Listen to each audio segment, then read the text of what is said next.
Good evening. Welcome to Mill City Church and this collaborative effort with Modern Day Debate. It's great to have a full house.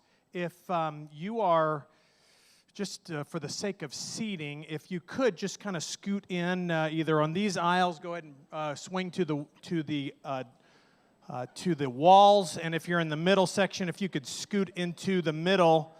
We'll do it Mill City style tonight here. We're just going to sit on top. We won't be sitting on top of each other, but we'll be thinking those thoughts.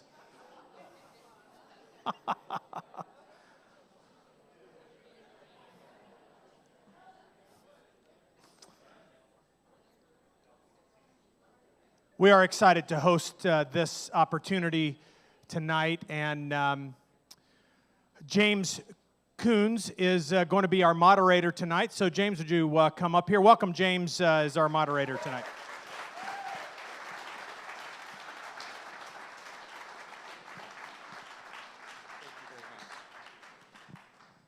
So we're going to just open in a word of prayer tonight, and we'll get this party started. How about that? Dear Heavenly Father, God, we're just so thankful for who you are, for what you've done, for giving us a place that we can come together and we can have a discussion. And Lord, I just pray that you would be in our midst tonight.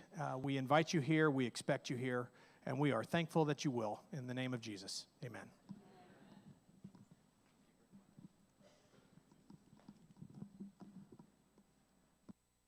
Good evening. I am thrilled to be here, and I just want to say thank you so much, everyone, for coming here. And I have to give the biggest thank you to Mill City Church. I am honestly overwhelmed with their generosity in letting us use their equipment, as well as giving their time just to make sure this runs smoothly. And so I just want to say thank you so much to Mill City.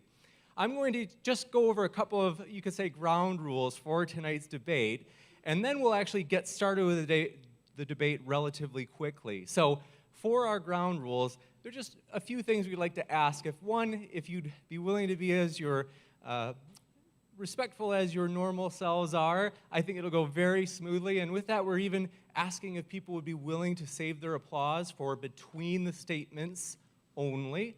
And in addition to that, both of the debaters have asked that people could consider this as a first step, or perhaps for some of you, you could say the 10th or 20th step out of many more to come. In other words, hopefully this is not the end for you in terms of learning about these issues, but that you continue to learn about them.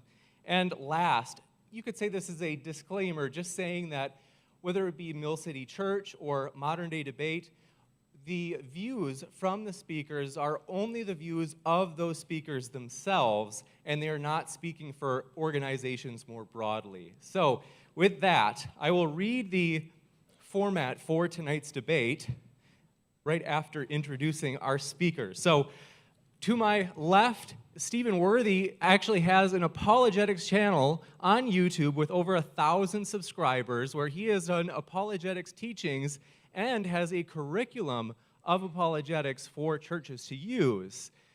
So, if you'd like to welcome Stephen, we are thrilled to have you here, Stephen. We appreciate it.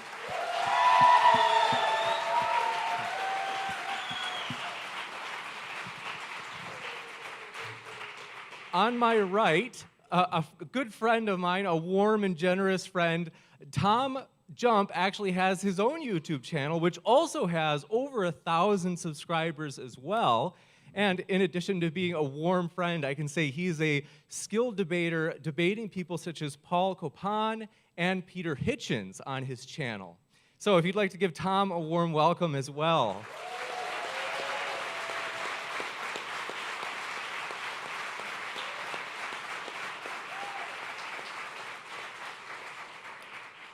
And last, I'd just like to say on Modern Day Debate, we just strive to hopefully do our best to host, you could say, fair and, you could say, level-grounded debates in which people can discuss the deep questions of life and feel welcome, whether they be Christian, atheist, Jedi, even Sith. We want to welcome everybody to the channel. And so with that, I will read the format for tonight's debate, and we'll begin. We'll have a 20-minute opening statement from each speaker to start, followed by an 8-minute rebuttal from each speaker, a 5-minute rebuttal from each speaker, then 30 minutes of open discussion, so just a dialogue, followed by 5 minutes of closing arguments, and last, 25 minutes of Q&A.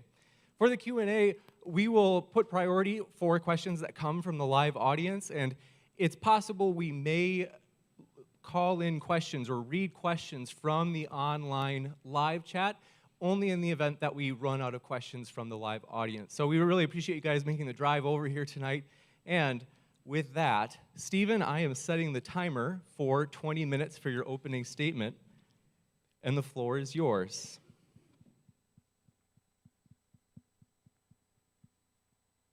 Testing, we on? Testing. Got that on. Hello? Hey, there we are. Welcome, everybody. Thank you so much for coming. Well, let me jump right into it. When I was a lot younger, I had a silly dream of one day reading poetry in a coffee shop. And when I was done, everybody would snap their fingers because of how cool it was. And but there was a big problem. I really didn't like coffee. I forced myself over a longer period. I started with gas station frappuccinos. Is this working? Gas station frappuccinos that were just loaded to the brim with milk and cream and sugar and syrups and 1,000 other chemicals.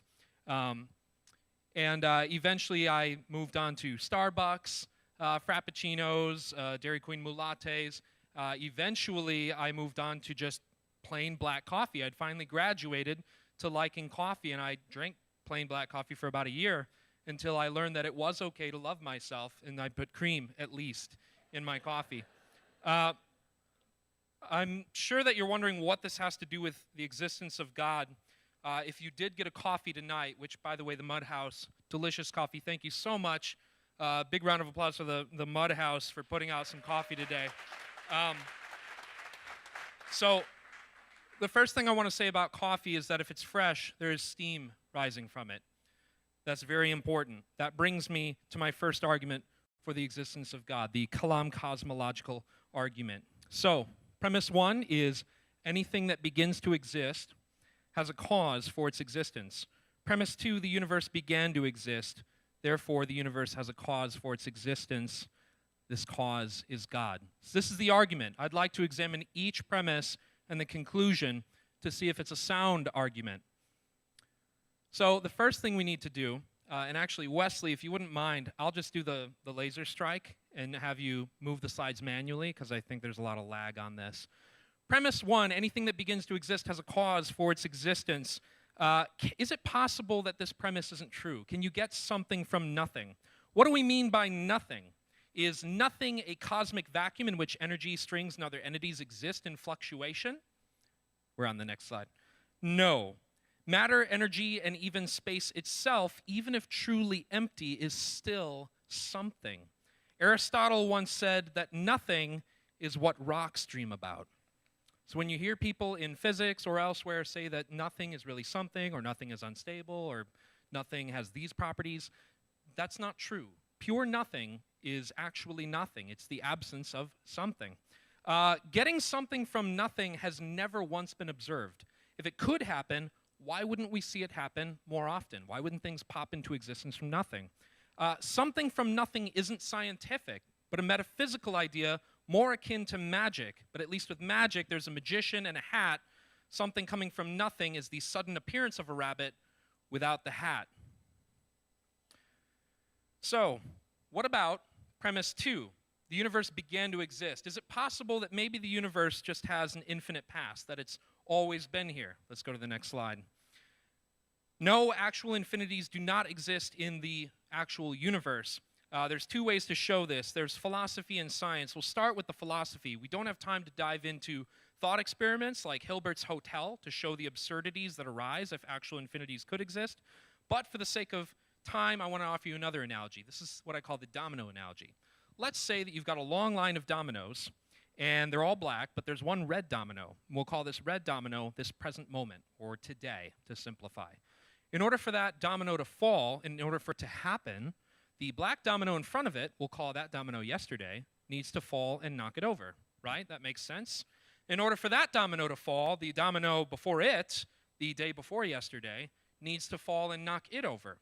Well, here's the thing. If you keep setting up dominoes in front of it, going into the past, forever and ever and ever, you will never reach a starting point where you can begin tipping the dominoes. You will never get to the red domino. You will never get to this present moment. The fact that we're in this present moment is evidence that there was a beginning, because if there wasn't, there wouldn't be enough time to get to now. So that's the domino analogy. We'll move on to the next slide. Science tells us a lot about the beginning of the universe. Science shows that the universe is expanding. In 1915, Albert Einstein published his general theory of relativity, which unified space, time, and matter. In 1922, Alexander Friedman published the Friedman equation, showing that the universe might be expanding. In 1927, George Lemaitre suggested estimated values for the rate of expansion.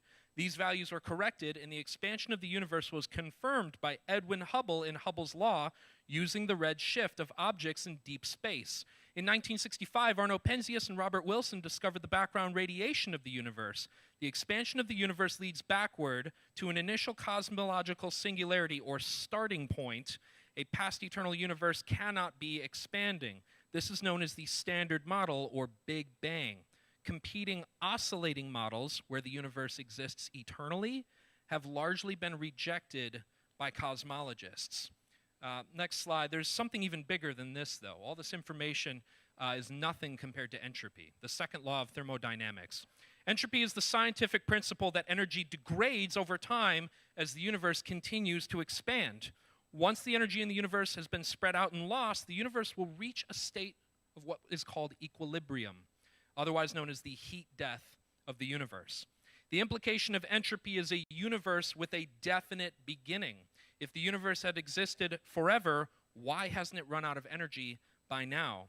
Since it had an infinite amount of time to expand, I know my coffee was brewed recently because there is still steam rising off of it. So the reason that we know that the universe had a beginning is it quite literally still has steam coming off of it. The expansion, the energy that it contains, it has not thinned out. It has not reached equilibrium. If it had an infinite amount of time to do so, that's where we would be. World-renowned physicist Alexander Vilenkin writes, "With the proof now in place, cosmologists can no longer hide behind the possibility of a past eternal universe. There is no escape. They have to face the problem of a cosmic beginning." Nobel laureate Arno Penzias writes, "Astronomy leads us to a unique event, a universe which was created out of nothing, one with the very delicate balance needed to provide exactly the conditions required to permit life, and one which has an underlying, one might say, supernatural plan." So, the Kalam cosmological argument, premise 1 and 2, I think are well established. Let's go to the next slide here. But the universe having a cause, this conclusion is something that needs to be supported as well, because in this conclusion we have this cause is God. I'd like to go over the reasons why. So, if the universe is comprised of space, matter, and time, then the cause of the universe must be spaceless, immaterial, and timeless, as well as incredibly powerful. Only two things can be described as spaceless, immaterial, and timeless. Number one is abstract objects, like numbers, or two, an unembodied mind, or consciousness. The thing about abstract objects is they lack what philosophers call agency, or causality. They're descriptions. They're not prescriptions. They just describe what already is. For example, the number 5 has never caused anything. Particular laws of physics or constants don't cause things. They're merely descriptions we use to describe what we're actually seeing. Whereas a mind is something that can actually have causality, that can choose to create. So out of the two things that would fit the ruby slipper, I'll say, the mind is a much more plausible candidate out of the two. Thus, it follows that the cause has to be a timeless, spaceless, immaterial, incredibly powerful, personal mind. This mind is what we call God. Much like the universe, this coffee didn't create itself. So the second thing that I wanted to point out about my cup of coffee was that it is ethically sourced. Where's our next slide? We're a little slow. There we are. So morality is a very peculiar and interesting thing. And in my next argument, I really want to clarify what I mean by this argument, where I'm kind of going with this. A lot of people will mistake this argument for thinking that if you don't believe in God, or if you're not religious or whatever, that you can't be a moral person. It's not at all where this argument is going. This is more to do with the identity of God and Him as a foundation for morality. So C.S. Lewis actually said that my argument against God was that the universe seems so cruel and unjust, but how had I got this idea of just and unjust? A man does not call a line crooked unless he has some idea of a straight line. What was I comparing this universe with when I called it unjust? So this leads us to the moral argument. And the moral argument goes like this. Premise 1, if God does not exist, then objective moral values and duties do not exist. Premise 2, objective moral values and duties do exist. Conclusion, therefore, God exists. So we're going to examine premise 1 first. If objective moral values and duties do not exist, God does not exist. This isn't usually a controversial premise, but I'll say this about it. The reference point or standard for objective morality must be unchanging, independent of personal or corporate preference, thought, and opinion, and universally authoritative and binding to all people in all places at all times. So why is God the perfect foundation for objective morality? Because only God is unchanging, independent, and supremely authoritative. Commands are predicated on the authority of a person. Without personhood, there is no authority or foundation for objective moral values or duties. So, objective morality, maybe it's not the case that morality is objective. But the thing about objective morality is that our everyday experience confirms our sense experience of prescriptive and universally binding values and duties. Clear case examples, and a clear case example, by the way, is something like the innocent should not be tortured for fun. That's a clear case example of a moral value that everybody in this room would likely hold. Those duties are self-evident truths that transcend personal or corporate preference, thought, and opinion. This is reflected a lot in our culture, actually. In the Declaration of Independence, we read, "We hold these truths to be self-evident, that all men are created equal, that they are endowed by their Creator with certain unalienable rights, that among these are life, liberty, and the pursuit of happiness." So what about alternatives for subjective reality? And is it possible that something like cultural relativism or conventionalism, ethical subjectivism, evolution, or Platonism might actually be a better fit or a better explanation of morality? Well, let's move on to cultural relativism first. If we're not at that slide, there we go, perfect. So cultural relativism claims that because different cultures disagree on moral values and duties, then morality must be subjective. This is a fallacy called affirming the consequent. Disagreement does not necessarily entail that morality is subjective. Objective moral values and duties can be misunderstood, emotionally resisted, or volitionally opposed. If two golfers disagree on a scorecard, one of them is right, or both of them are wrong. But both of them can't be right. You wouldn't look at the disagreement and say, well, since we can't agree, we'll just affirm everyone in all of their opinions on moral issues. That's a logically fallacious line of thinking. Conventionalism. This one's a little worse. Conventionalism claims that societies, cultures, and collective groups determine moral values and duties. Conventionalism commits the argument ad populum fallacy. We all agree, therefore it's true. Conventionalism establishes moral values and duties by force or collective power and is counterintuitive to moral reform. Reformers like Martin Luther King Jr. or William Wilberforce would be categorized as immoral because they disagreed with their culture. Examples of conventionalism throughout history discredit its methods by clear case examples of its consequences, such as the Holocaust.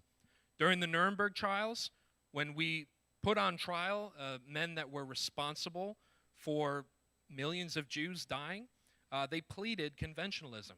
We didn't do anything wrong, we were just obeying the law. that was what our culture had decided what was right. And our response was usually capital punishment in that circumstance. They should have known that what they were doing was a crime against humanity. Ethical subjectivism, this is the one that you're going to see everywhere. So ethical subjectivism claims that what's morally right or wrong should be decided by individuals. Ethical subjectivism, the what's true for me is true for me, and what's true for you is true for you, is logically self-defeating. Moral claims under ethical subjectivism are reduced to matters of opinion and preference, but clear case examples, such as torturing the innocent is wrong, reveal that moral values and duties transcend personal opinion and preference. So evolution. Some people will claim that moral values and duties are the result of evolution or sociobiological conditioning. The problem with this line of thinking is that it's irrelevant. This commits the genetic fallacy. So the genetic fallacy is trying to undermine a belief by explaining how someone came to hold that belief. Justification for holding belief in objective moral values and duties has no bearing on the truth of objective moral values and duties. In other words, it doesn't matter why you believe something. What matters is whether or not that belief is actually true. If we are sociobiologically conditioned, then moral beliefs are grounded in survival and not truth. You would be determined by your biology to believe whatever you believe. This view is known as epistemologically self-defeating. It's determinism, which you wouldn't have access to knowledge to be able to claim that as such. So what about other views like Platonism, humanism, or other moral philosophies without an objective standard or reference point? The problem is that they're all arbitrary and subjective, and for those reasons, they're going to fail for the same reasons that cultural relativism or conventionalism or ethical subjectivism fail. So none of them really account for our sense experience of objective moral facts and duties. So, moving on to the conclusion of this argument, it necessarily follows that if premise 1 and 2 are true, then God exists. This is known as a modus tollens argument, and so long as we can affirm that objective moral values and duties do exist, which I think there's a strong case for, what we just went through is what we call an abductive argument. It's where we take all of the possibilities and slowly eliminate them until we're left with the most reasonable one left over. German philosopher Immanuel Kant once said, "Two things fill the mind with ever new and increasing admiration and awe, the starry night above me and the moral law within me." Francis Collins, founder of the Human Genome Project and director of the National Institutes of Health, writes, "Encountering this argument at age 26, I was stunned by its logic. Here, hiding in my own heart, as familiar as anything in daily experience, but now emerging for the first time as a clarifying principle, this moral law shone its bright white light into the recesses of my childish atheism and demanded a serious consideration of its origin. Was this God looking back at me?" There are a lot of arguments that I didn't have time for tonight. I chose two that are rather simple to present. We can go a lot deeper with them.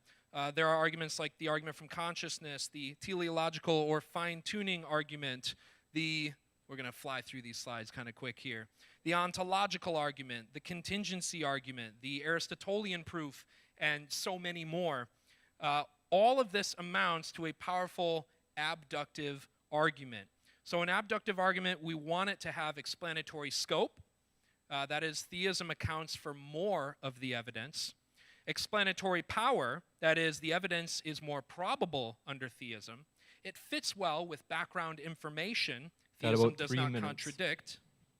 3 minutes. 3 minutes.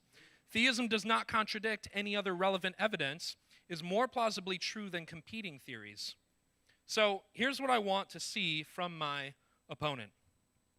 First, respond to the arguments themselves. Show why they're not sound. Second, provide a more plausible theory. This is the one that is rather tricky. I've noticed a lot of people that get into debates or arguments, especially for Christians, they tend to always be on the defense, as though they need to prove their case, but the other person gets a free pass. That's shifting the burden of proof on their part, when both parties, if they're making a claim about reality or about the status of God's existence, you now bear the burden of proof. And so a lot of people will say, well, I didn't claim anything. I'm just saying that I don't believe what you believe. Okay, that's a claim about my claim. You're saying that what I'm saying is false. That's a positive claim, and that needs backing up as well. So I'd like to see some sort of plausible explanation, possible worldview or theory in place that fits the evidence better than theism. The third thing to remember is that alternative explanations are not refutations. That's something that a lot of people miss. So just because you can tell a story about something else and say, well, maybe the facts say this, maybe this is another way to account for it, that's not a refutation. And what we really care about is plausibility and probability over possibility. Anything is possible. We want to get to what's probable. And so with the Kalam in particular, we have philosophical and scientific reasons to believe that the universe began. And when we examine different candidates for what could possibly cause the universe that can't be the universe itself, there has to be something that transcends the properties of the universe. Thus we get to God. When we examine the moral argument, that's something where without God, without an objective reference point, we don't really have an explanation of why anything should be objectively moral. Does that mean that we need to believe in God to be moral people or do good things? No, not at all. That's not what the argument is claiming. The argument is claiming that with God, it's possible that morality exists at all in an objective sense. So these are the two arguments I present. There's much more I'd like to say, but only so much can be said in an opening statement. Thank you so much for coming and hearing us today.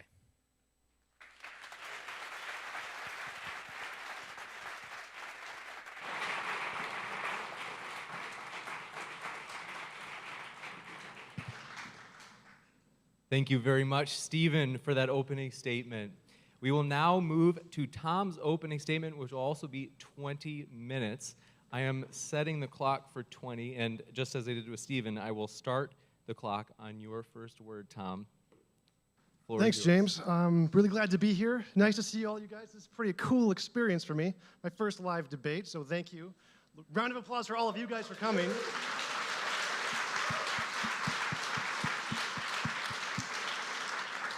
All right, so the debate topic tonight is, does God exist? And, well, from my perspective, not the Christian God. Now, it's possible there are some kinds of gods that could exist, maybe like a deistic kind of a God. But the Christian God, I'm pretty sure, doesn't exist. And I can say this for two reasons. One is that there's no real reason to believe in a God. Like, all of the evidence that theists present, as we saw today from Stephen, can be explained by many other alternatives equally as well. So he's right that alternative refutations or alternative explanations are not a refutation unless those alternatives are exactly equal in their scope, explanatory scope and explanatory power, then they are. And so my position is that those same arguments and evidence can be explained equally by lots of different alternatives. And the second reason is that we have good reason to believe there is not a God because of the problem of suffering. Now, if there really was an all-good, all-powerful God, he wouldn't have created a world where there's this involuntary suffering, where we're forced to be in this world without our consent to experience suffering that we didn't accept. If there was really an all-good, all-powerful God, he would have given us the option to say, you know what, I don't really like the way that world works, I'm going to go to my own world. That's what an all-good, all-powerful God would have done. And we obviously didn't have a choice to be here as far as I'm aware. So I'm pretty sure that God can't exist. So first, concerning my first point, the reason we can know that there is no evidence for God is because there are alternatives that explain the same evidence equally as well. For example, what caused the origin of the universe, what caused the fine-tuning, what grounds objective morality, purpose, meaning, values, and justice. The biggest misconception that most theists have is that they believe God is special and that only God can be the ground of objective morality, or that only God can be the origin of everything, or only God can do X, Y, and Z. My main goal in this debate and conversation tonight is to show you that that is not the case. Anybody can make up answers to the origin of everything, objective morality, the fine-tuning, and all of the arguments theists present that are equally good or better explanations than a God. You don't need a God to explain these things.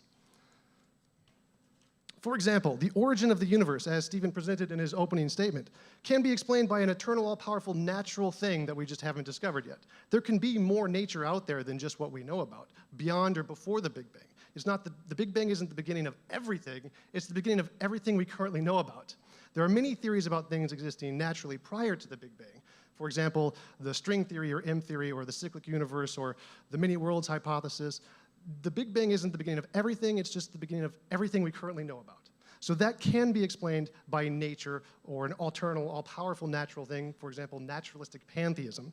And the fine-tuning can also be explained by an undiscovered law of nature that binds all of the laws together, forcing them to be the way they are, which is a theory proposed by Stephen Hawking. So the fine-tuning can be explained by a natural thing we haven't discovered yet. Even objective morality, you can say it's grounded in an undiscovered law of nature, that kind of like gravity, that just permeates the universe.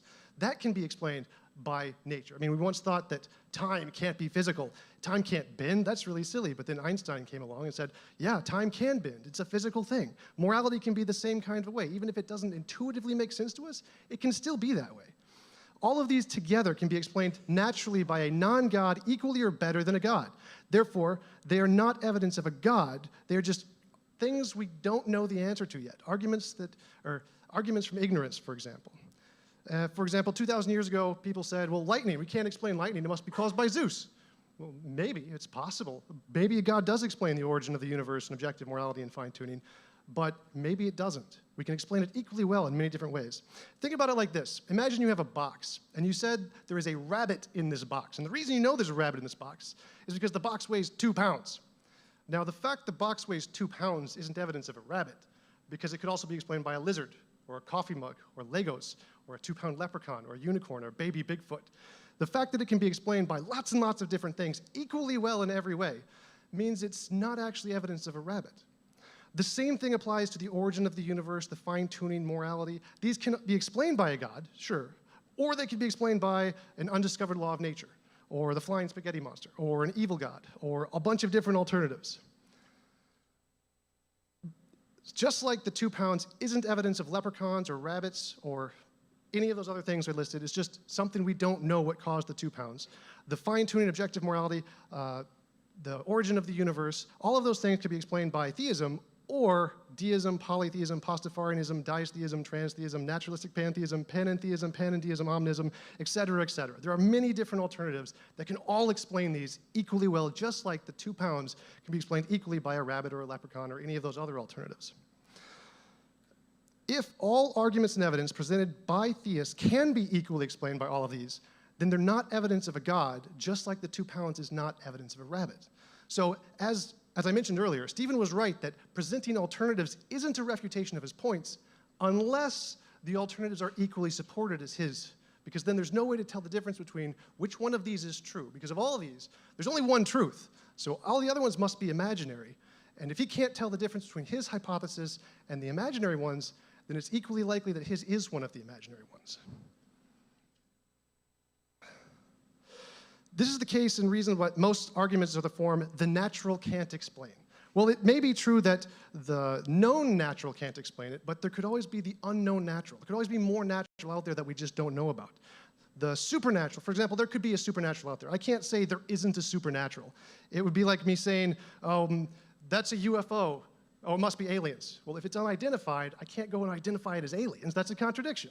So the same thing would apply to say there can't be a supernatural, because the only way for me to know that would be to discover, to prove definitively that the natural is all there is, and I have to know everything about the universe. So of course there could be a supernatural. And I can't say it can't do X, Y, and Z because we haven't discovered it yet to know what it can or can't do. But the same applies to the unknown natural. You can't say there isn't more natural out there, or that the natural that we currently know can't explain something, therefore no natural can explain something, for the exact same reasons. It's an unknown, kind of like the UFO. You can't ascribe properties to it until after we discover it. Therefore, anything the supernatural can explain, the unknown natural can also explain. In other words, anything a God can explain, unknown naturalistic forces can also explain it. So what was before the Big Bang? Science doesn't provide an answer to what was before the Big Bang. Therefore, the correct answer is we don't know. It could be explained by the supernatural, but it could be explained by the unknown natural. What caused the fine-tuning? Again, we don't know. What caused objective morality? We don't know. The reason science doesn't have answers for these questions is because science is limited to only talk about things we can show are not imaginary, like combinations of principles, particles, and laws in the fields of physics. There is no combination of principles, particles, and laws that gets us omni-properties, like omnipotent, omnibenevolent, which are all-powerful, all-knowing, all-loving. These are not combinations of verifiable properties. We can't do a test and show something is all-powerful. We don't have the capabilities in science to do that. So science is not allowed to appeal to those things in order to come up with explanations. And the reason is because there isn't any way to do this that will weed out the imaginary ones. Anybody can do this. You can apply all powerful to the spaghetti monster and then get it to explain things, or unknown natural things, and say, there's an unknown natural law that explains objective morality, or an unknown natural law that explains the origin of the universe. We can always apply these ultimate powers to things, but there's no way to differentiate between them and the imaginary alternatives. So if we are allowed to add in things which cannot be shown to be imaginary, like the supernatural or unknown natural laws or omni-properties, then anybody can make up answers to these questions, equally, anybody, which is why they're not actually evidence, because just like that 2-pound box, we can't just say, well, we can come up with an answer, therefore it's evidence of this thing I come up with. You actually have to do something more. You have to be able to provide a difference between the imaginary and the real thing. What is the actual answer? Anything theology can answer, science can also answer. Science just chooses not to because it prefers not to add in things they can't show are imaginary. The major weakness of religious apologetics is that the methodology and arguments apologists use can be equally supported by any metaphysical theory of everything with omni-properties, like the ones I listed earlier: pantheism, acosmism, deism, panpsychism, transtheism, polytheism. They can all explain it. All of these except one are truth, or all of these except one are imaginary. There's only one truth. And so because none of these evidence and argument can differentiate between which one is the truth and which one is imaginary, none of them are actually evidence that one of is true. The reason we trust science is because it can differentiate between what's imaginary and what's not. And where science stops, that's where it's reasonable to believe stops. So we can't go beyond that and just start adding in things until we have a way to differentiate between the imaginary and the real. So what caused the Big Bang? What caused the fine-tuning? What caused objective morality? Both the unknown natural and supernatural can come up with imagined explanations, but the question, science doesn't provide an answer for any of these because we don't have a way to differentiate between the imaginary and the real. We just don't know. The correct answer is we don't know. As a final note, we have good reason to believe the Christian God does not exist because if an all-good, all-powerful God existed, then it would have created a world without suffering, as I mentioned earlier. It is immoral to force people to live in a world without their consent. We did not give consent to live in this world. Therefore, if a God created even one person and placed them here without consent, that would necessarily be slavery and necessarily be immoral. The legal definition of slavery is a person owned by someone else, under the control of someone else, or forced to work for another person's purposes without consent. A slave is considered property of another that is controlling them, or purchases them, or owns them from birth or creation in this case. Also, if we are forced to choose between heaven or hell, and I don't have the option to opt out and go to an own universe of my own design, again, I am being forced into God's purposes without my consent, which is, again, by definition slavery and by definition immoral. An all-good, all-powerful God could never do this. So the Christian God either doesn't exist or he's not moral. If an all-good, all-powerful God did exist, it would have created a being and given each person the option to live in a world of God's design or opt out and go to one of their own. So, in conclusion, there's no reason to believe in a God because none of the evidence actually supports a God. It can all be explained equally, with equal explanatory scope and explanatory power, by many different alternatives. Just like the 2 pounds can be explained by a rabbit or a leprechaun, the origin of the universe and objective morality can be explained by a theistic God or a deistic God or a naturalistic pantheistic God. And if there was an all-good, all-powerful God, he would not have forced us into this life or the decisions of going to hell or heaven without our consent. Thank you.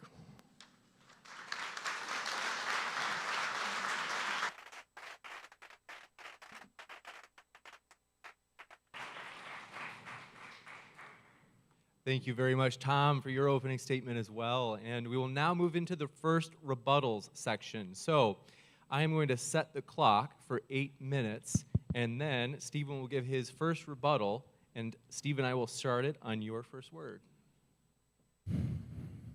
Wes, I'm going to need you to just kind of roll with the slides that I tell you. We're going to kind of jump around here.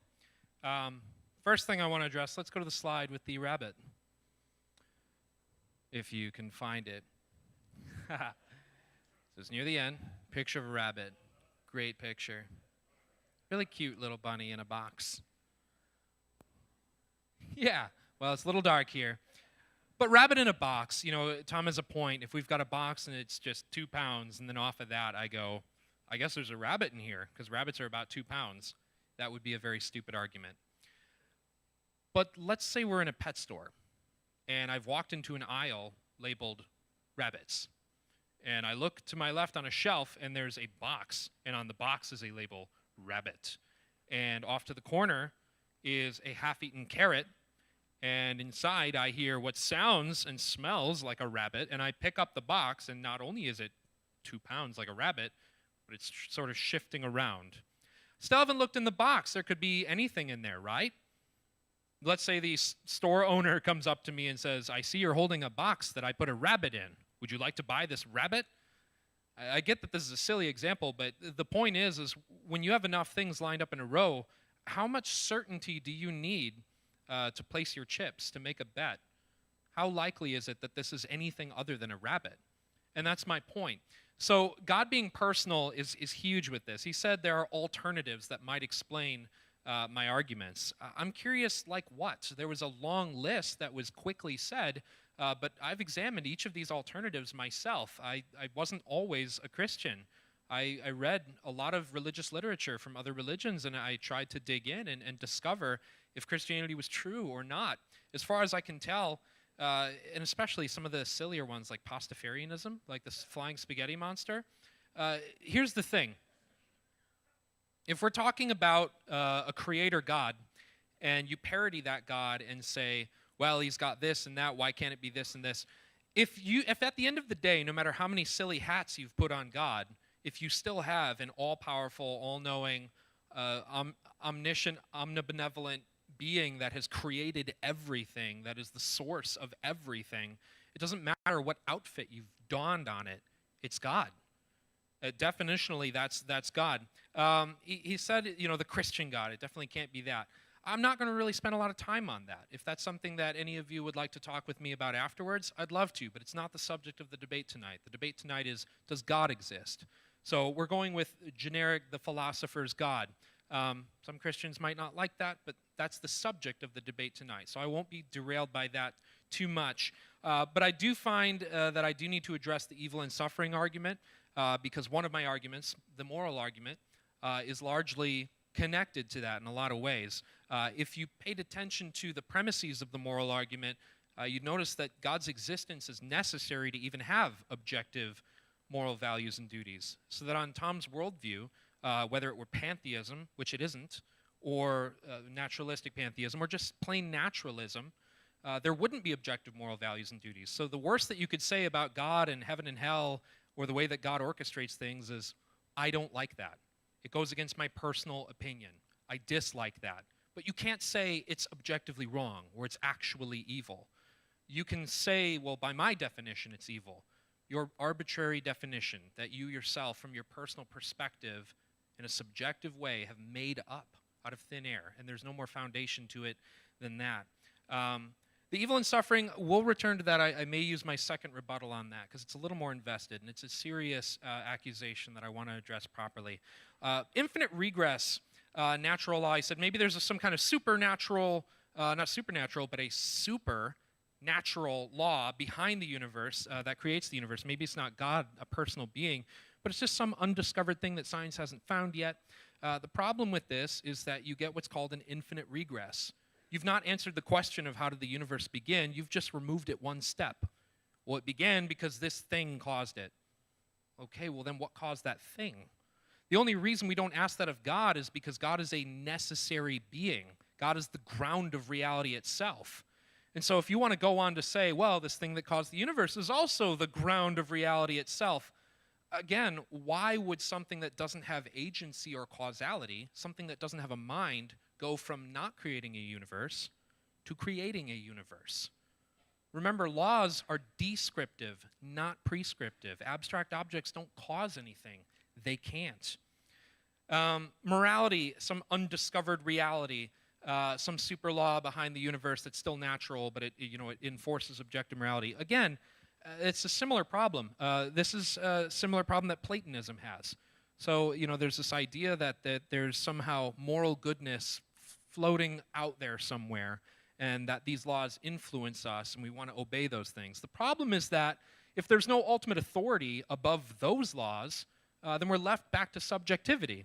If we've got something like love, goodness, peace, kindness, just kind of out there as abstract entities imposing their will on us, or vice versa, then we've also got entities like murder, strife, greed, pride, also floating out there. So what is causing you to bend allegiance to some set of moral values and duties, but not others?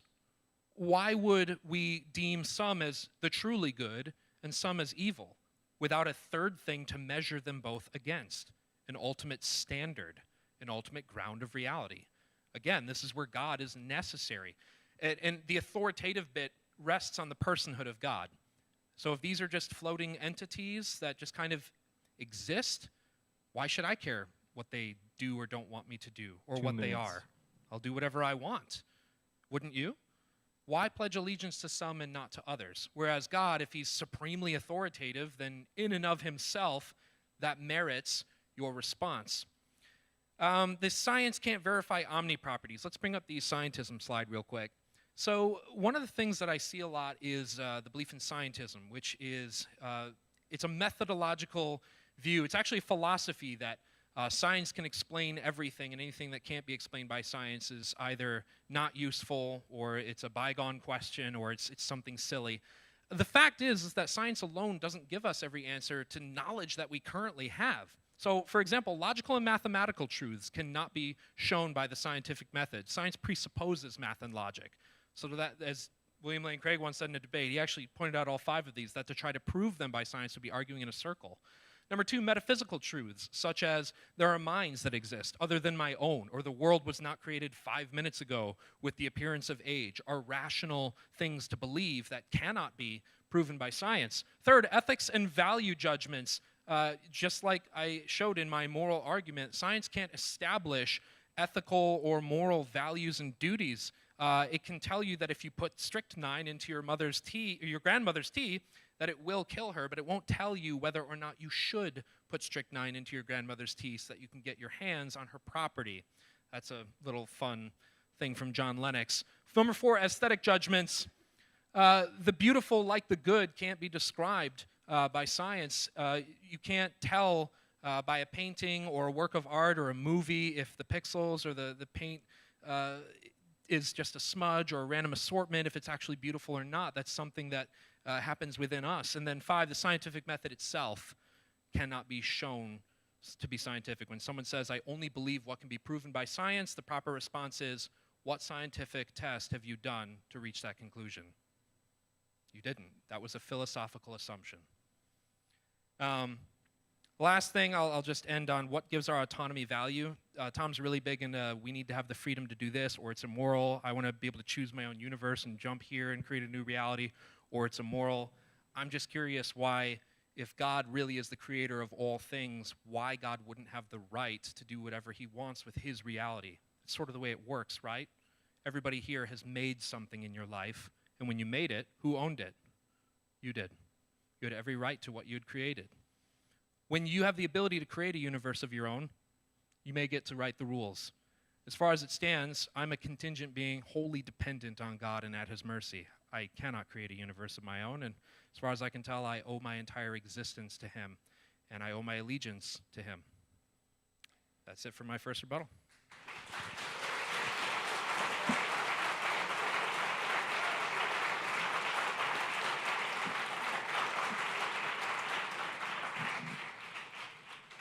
Thank you very much, Stephen. We will now move to Tom's first rebuttal, and that will be set for 8 minutes, at which I will start it on your first word, Tom. All right, got a lot to cover here, so I'm just going to jump right in. The first argument Stephen brought up was the Kalam cosmological argument. The universe began to exist, or anything that begins to exist has a cause. The universe began to exist, the universe has a cause. Granted, none of that has anything to do with a God. That cause could be an eternal natural thing. Stephen said, well, no, it can't be an eternal natural thing, because there can't be like an actual infinity. Well, the reason there can't be an actual infinity is because infinity isn't a number. It's a property. It's like X. You can't have an actual X number of things in a barrel because there is a finite number of things in that barrel, which isn't an abstract concept like X. Infinity is the same thing. It's not an actual number. There's lots of different kinds of infinities. They can apply to sets. They don't apply to, there isn't a number. So, of course, there isn't an actual infinity because infinity isn't a number. It's a variable like X. So there isn't actually a problem here for the naturalistic explanation of the reality. It's just a description of language and how we use infinities. He said there's not enough time. If there's an infinite past, well, then how did we get from infinitely negative to right now? Well, 47. There are infinitely many numbers before 47. There's infinitely many between 46 and 47. So how did I get to 47? I just picked it. In nature, you have this thing called quantum mechanics, where there's an infinitely many possibilities of where a particle can break down and shoot off an electron, but it just picks a particular time because of quantum mechanics, and that's how it occurs. So how could the universe have been created at a particular time, and even with an infinite past? Well, it's because of quantum mechanics can do that. Just pick a number, like I can just pick 47 or 52, even though there's infinitely many before that. So again, not really a problem for the naturalistic worldview. He brought up entropy and the second law of thermodynamics, but he forgot the first law. The first law says energy cannot be created or destroyed. So if we're going based off the laws of physics as absolute here, well, then God kind of has a problem because he can't create energy. But luckily, the laws of physics don't apply absolutely in that sense. For example, the second law of entropy only applies to closed systems. And do we know the universe is a closed system? No. The universe is just everything we currently know about. It's not absolutely everything. So there could always be more outside of it that brings some in. That's the physics definition of nothing isn't an absolute nothing. It's just none of the stuff we currently know about. The cause must be spaceless, timeless, and immaterial. Well, lucky for us, we have those natural theories that can have those things. For example, Sean Carroll, emergent spacetime, where space and time itself can be emergent from more fundamental natural things that exist outside of spacetime. Or Nima Arkani Hamad with the amplituhedron, which is, again, something that exists outside of space and time, but is a natural thing. It's not a mind, it's just, these guys are both atheists, by the way, so there's no mind here. Itzel Barr is in two-time physics, so there can be other kinds of time independent of the time we experience. Same with Stephen Hawking's imaginary time, or Julian Barber's end of time. There's lots of different natural things that can be spaceless or timeless, because spaceless and timeless in physics just means outside of the known kind of space and known kind of time. It doesn't mean completely devoid of any kind of space or time. There's lots of natural possibilities there. And secondly, there's no evidence that a mind can exist outside of the physical realm or spacelessly or timelessly. We have no examples of spaceless or timeless minds. So to appeal to a spaceless, timeless mind would be no different from me appealing to a spaceless, timeless pineapple. We can assert that a pineapple can exist outside of space or time, but until we have evidence of that, it's kind of just a bald assertion. And it isn't grounded in physics. And these other things I listed, those are grounded in physics. So I would say they're a little more supported. Secondly, morality. I believe in objective morality. I am not a moral relativist, and many atheists do. In fact, most philosophers are naturalists and don't believe in a God. I think it's like 71% from the last Pew poll that was taken. And most philosophers are moral realists. They believe in objective morality, even though many of them are atheists. You don't need a God to believe in objective morality. There's lots of different ways to explain it. Very complicated ways in philosophy, but one possibility was just say morality is a law of physics that we just haven't discovered yet. You don't need a God to explain these things, or believe them. He brought up a lot of quotes from a lot of experts who said, only God can explain this, or the natural can't explain that. Well, they're just not really that creative, because again, you can come up with all kinds of explanations, and people have done that.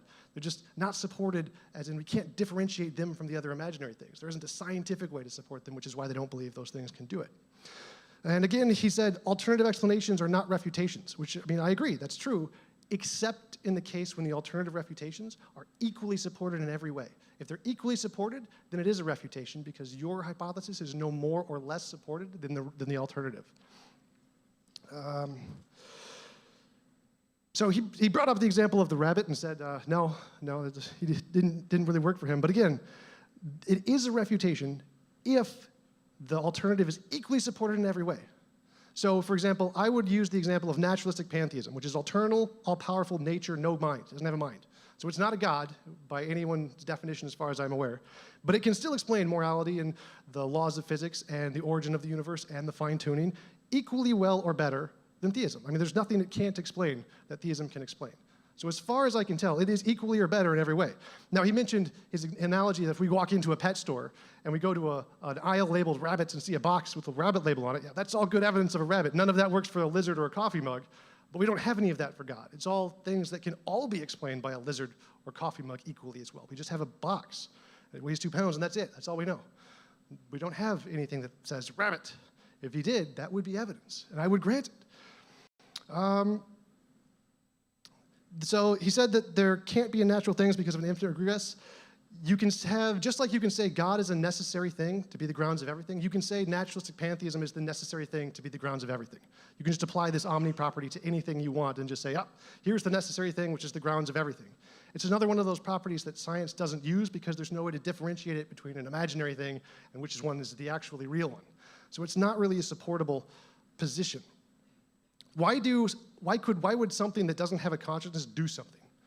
Well, why does God do something? I mean, is it just random? Does he do it because it's a part of his nature, right? It's his nature. He has this nature which compels him to do something. But wait a minute, the word nature is in there, so can't I just say nature has some property in itself that causes it to do something? Like, wait, where's the difference here? Anything that a mind can do, unknown natural properties can also do, because there's reasons the mind does it. Like, for example, the nature of God. He does it because it's his nature. Well, we can say the nature of pantheism is why it does something like create a universe. All we're doing is saying, well, we don't understand why the universe was created. Well, we can just insert undiscovered law of nature or insert God with a conscious personal nature, and then we have an explanation. But the reason scientists don't do this is, again, we can't tell the difference between the imaginary thing and the real one. It's just an assertion. He mentioned scientism. I am not a scientismist, or whatever you call them. I do not believe science is the only way to know things. And he's right. Logic, math, metaphysical truths, ethics and values, aesthetics, none of those are verifiable. Because what science does is it gives us a way to differentiate between what's imaginary and what's real. And from science perspective, all of those things, they're imaginary. Logic and math are formal languages. You can just go to the Stanford Encyclopedia of Philosophy, classical logic, first line, logic is a formal language. A formal language is like Python or C++. It's just a code that we use to describe things. So reality exists, reality is the way reality is, and we use logic and math to describe reality. They don't govern reality. They're not like things that exist outside of reality and force it to be a certain way. They're languages that we use to describe it. Metaphysical truths, the only metaphysical truth I know of is I think, therefore I am. That's like the only thing we can guarantee is a metaphysical truth. I exist because I experience and I can't not experience. But the big philosophical debate there, where that qualifies, don't know. Ethics and values, again, most philosophers are moral realists. They just don't believe that these things exist mind independently, and you don't need them to for them to be objective. Emergent properties can still be objective. For example, a triangle. Triangles don't exist. Like the perfect triangle doesn't exist. We can't find one anywhere. And if you drew like a triangle, you could zoom in and you see that it's not a perfectly straight line because the electrons are little bubble shapes. So it's impossible to draw a perfectly straight triangle. But we can still say that if there is a perfectly straight triangle, the angles add up to like 180 if it's a right angle. And so it has objective properties, even though it doesn't exist. And the same thing can be true of morality. Morality can be an abstract ideal that doesn't necessarily exist as a physical thing. And so you can still have objective morality, even if it's a product of a mind. And aesthetics was the last thing you mentioned. Again, the position on science is that's kind of an imaginary thing. It's a product of our mind. So from the position of science, like all of these things are essentially products of the mind. We don't have a way to differentiate the imaginary from the real because they're imaginary. So we can explain those in science pretty easily without any appeal to a God. So why doesn't God have the right to do what he wants with you? Well, because that's slavery. That's the definition of slavery. If someone owns you without your consent and you are forced to live for their purposes without consent, that's slavery. And I think most people would agree slavery is by definition immoral. It's not something that's okay. And so a moral God could not do that. And that's why God doesn't have the right to do what he wants with us, because it's immoral. Thank you.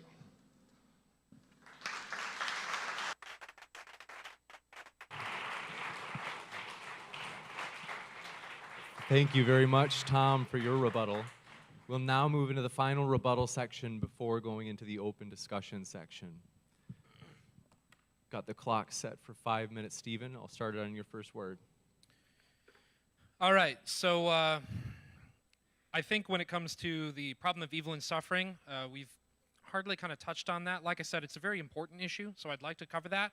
But there's he presented a lot of points. I'd like to address each of those in turn. And so maybe during the discussion period we could talk about that or afterwards. Like I said, it's an important topic to me. It's important to you. I know a lot of our congregation. I actually preached on the topic of the problem of evil and suffering. I'm sure some people remember that. It's fresh in their minds. But we can return to it. Let's start with the first thing that he mentioned, that making infinity a property. So he's saying infinity is not something that, he's saying it's a property of something. The issue with that is you don't escape the problems of an infinite regress by calling it a property. You're giving it a different name, but you haven't escaped any of the problems. He brings up something that's called Zeno's paradox. So he's saying that, the numbers from 0 to 47 are also infinite. How could you possibly count to 47? Because you've got your traditional numbers, 1, 2, 3, 4, 5, but then you've got 1.1 and 1.2, and then you've got 1.11, and so on ad infinitum. But the problem is this commits what's known as the fallacy of composition. That's counting parts of infinity and saying that because you can count parts of infinity, that therefore you can count the whole of infinity. The fallacy of composition is taking part of something and then applying the properties of that part to the whole thing. That's fallacious. That doesn't work. Number 3, this is the weird one. God can't create energy. Like the universe is a closed system, maybe more energy is being fed into it, and that God can't create it. Entropy is a problem for God. This is a weird rebuttal from my perspective. It seems to me that God's existing outside of the universe is similar to an author and his book. This is just an analogy, but let's say that some character in the novel you're writing says that since they can't create things out of thin air in the story that you're writing, that there's no way the author could do that. That's a ridiculous argument. Of course the author can do that. The author wrote the book. The author writes all the laws, rules, everything about the book. The author is the creator of the book's reality. It reminds me of this one time that a Russian cosmonaut went into space, and when he returned, he was interviewed, and he said he went all the way to space, and he didn't find God there. And C.S. Lewis responded with, that's kind of like Hamlet going up into the tower and saying that he didn't find William Shakespeare. Of course not. Is the universe a closed system? As far as I know, current cosmology says that it is a closed system. I'm willing to move on that point. I'm not a cosmologist. Surprise, surprise. But as far as I know, it's closed. But even still, we still have the philosophical problems of an infinite regress of time. So what exists outside of space and time? He's saying that it could be A, B, and C. And then he gave more stories. He gave examples. Maybe it's a spaceless, timeless pineapple. This goes back to my God with hats point before. You can say that it's a pineapple if you really want, but if it's a spaceless, timeless, immaterial, incredibly powerful, all-creating pineapple, you still have God. You just added the word pineapple for no reason.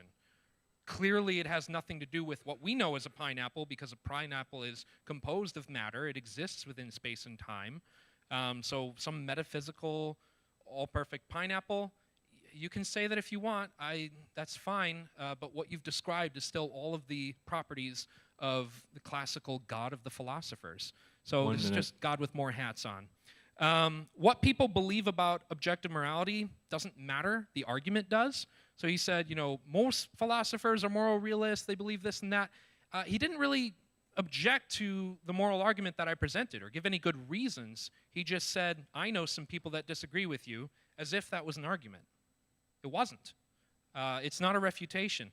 Naturalistic pantheism does not explain everything equally well, and we've already gone over why. We've gone over why the Kalam cosmological requires something with causality, why it has to be a mind, and with the moral argument, authority and personhood. So no, not anything can explain it. What we've found is that God is the only being that fits the description of what we're looking for. Why does God do something? Why did God create? That's a great question. But again, questions are not arguments. That's not a refutation to anything. You're simply asking a question about God's motives or nature. Okay, that's fair and fine. We can have a great discussion about that. But you've not made a point in saying that since I don't know why God would make a universe, therefore that's silly. No, that argument is silly. And lastly, the slavery definition, it's a really weird comparison. And there's no foundation. We're not comparing God to what happened in the American South. That's not at all like what God is like and what God's relationship to his creation is like. It is a completely false analogy. I don't quite understand it. I'm not even sure how to approach that. That's kind of a longer discussion that would need to be had. So with that, that's it for my second rebuttal.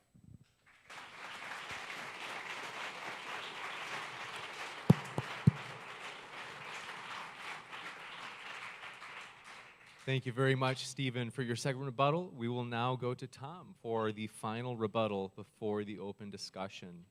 Got the clock set for 5 minutes, Tom. All right, so he brought up infinites again. Well, there's such a thing as a countable infinite. It's called alf null. So, I mean, I'm not sure what his basis is to say that you can't describe countable infinites in the way, and this is a composition division fallacy. Well, no, there's literally a countable infinite. It's called alpha null. My point with the first law is that if we apply the laws of physics to everything, to absolutely everything, well, then we also have to apply them to God. And if God can be an exclusion and the first law not apply to him, well, then I can say, well, there could be natural things that the second law doesn't apply to. So if you want to say, there's a double standard here. He's saying that, well, because of entropy, and entropy applies to everything, well, then naturalism can't explain the origin of the universe because it must have some kind of a beginning due to entropy. But he's also saying, well, no, God doesn't apply to the first law doesn't apply to God because he's outside of space and time. Well, I can just say the same thing about some undiscovered natural property. It also applies outside of time, and so the second law doesn't apply to it. So the same argument works both ways. If you want to say that the laws of physics apply to everything, and so therefore nothing can escape entropy, well, then God can't escape entropy. And if you want to say the laws of physics apply to everything, well, then God can't escape the first law either, which means you can't create energy. So if you want to say that something can exist outside of the laws of physics, well, then so can I. I can say, yep, naturalistic pantheism, there's an undiscovered natural thing that exists outside of known nature and can escape entropy in the first law, just like you can. So the same argument, like that example with the rabbit in the box, these same properties can be explained by a God, but they could also be explained by any non-God. But again, it's just going outside of the known laws. If science was allowed to go outside of the known laws to things we can't verify, well, then we'd just be making stuff up, and anybody can do that, which is why science doesn't do it.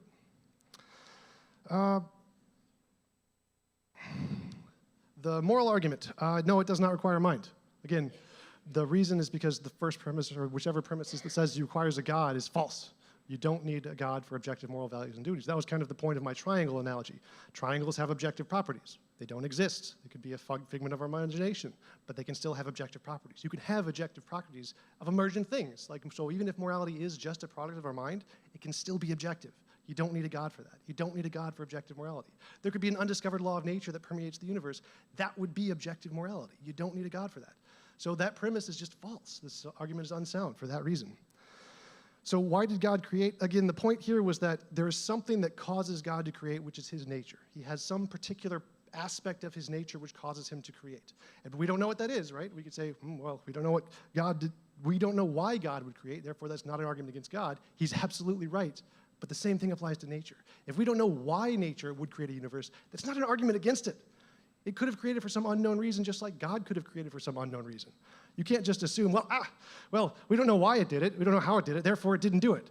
The argument doesn't work like that. As he said, he was correct in that, completely correct in that. That was my entire point.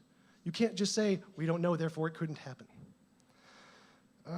Not slavery? Wait a minute. Because if I read the definition of slavery again, a person owned by someone else under the control of someone else or forced to work for another's purposes without consent. A slave is considered property of another as the one controlling them purchases them or owns them from birth or creation.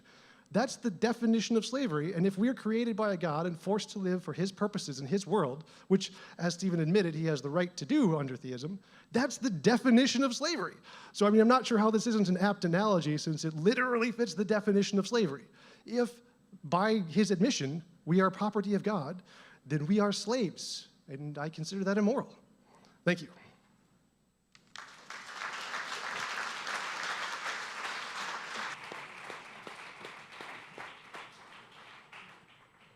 Thank you very much, Tom. We will now move into the open discussion section. So we generally tend to be pretty laissez-faire, so kind of let it go with the flow. Given that both debaters are seasoned, they've got some under their belt already, I think that we shouldn't have to worry about any sort of interjecting by me in case anyone speaks over anybody else. So, gentlemen, I trust you. I'm excited to listen to this, and I am starting the timer for 30 minutes.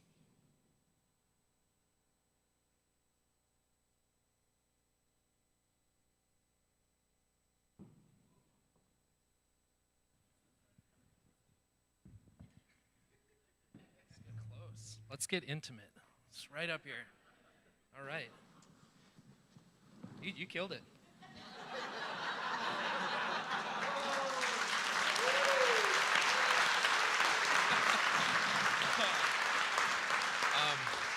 So I just wanted to open by saying I don't know how many, not everybody knows it, but Tom and I actually spent the whole day together. We had a really good time. We had lunch at Good Company. So by the way, he's not from here. He's from Minnesota, so he didn't really know. He's like, you got to show me where. Ooh, cold. Then we went to High Cliff, and unfortunately didn't get to see the cliffs, which he's like super into rock climbing, so that would have been cool. But we did get. You to taught me how to longboard? Yeah.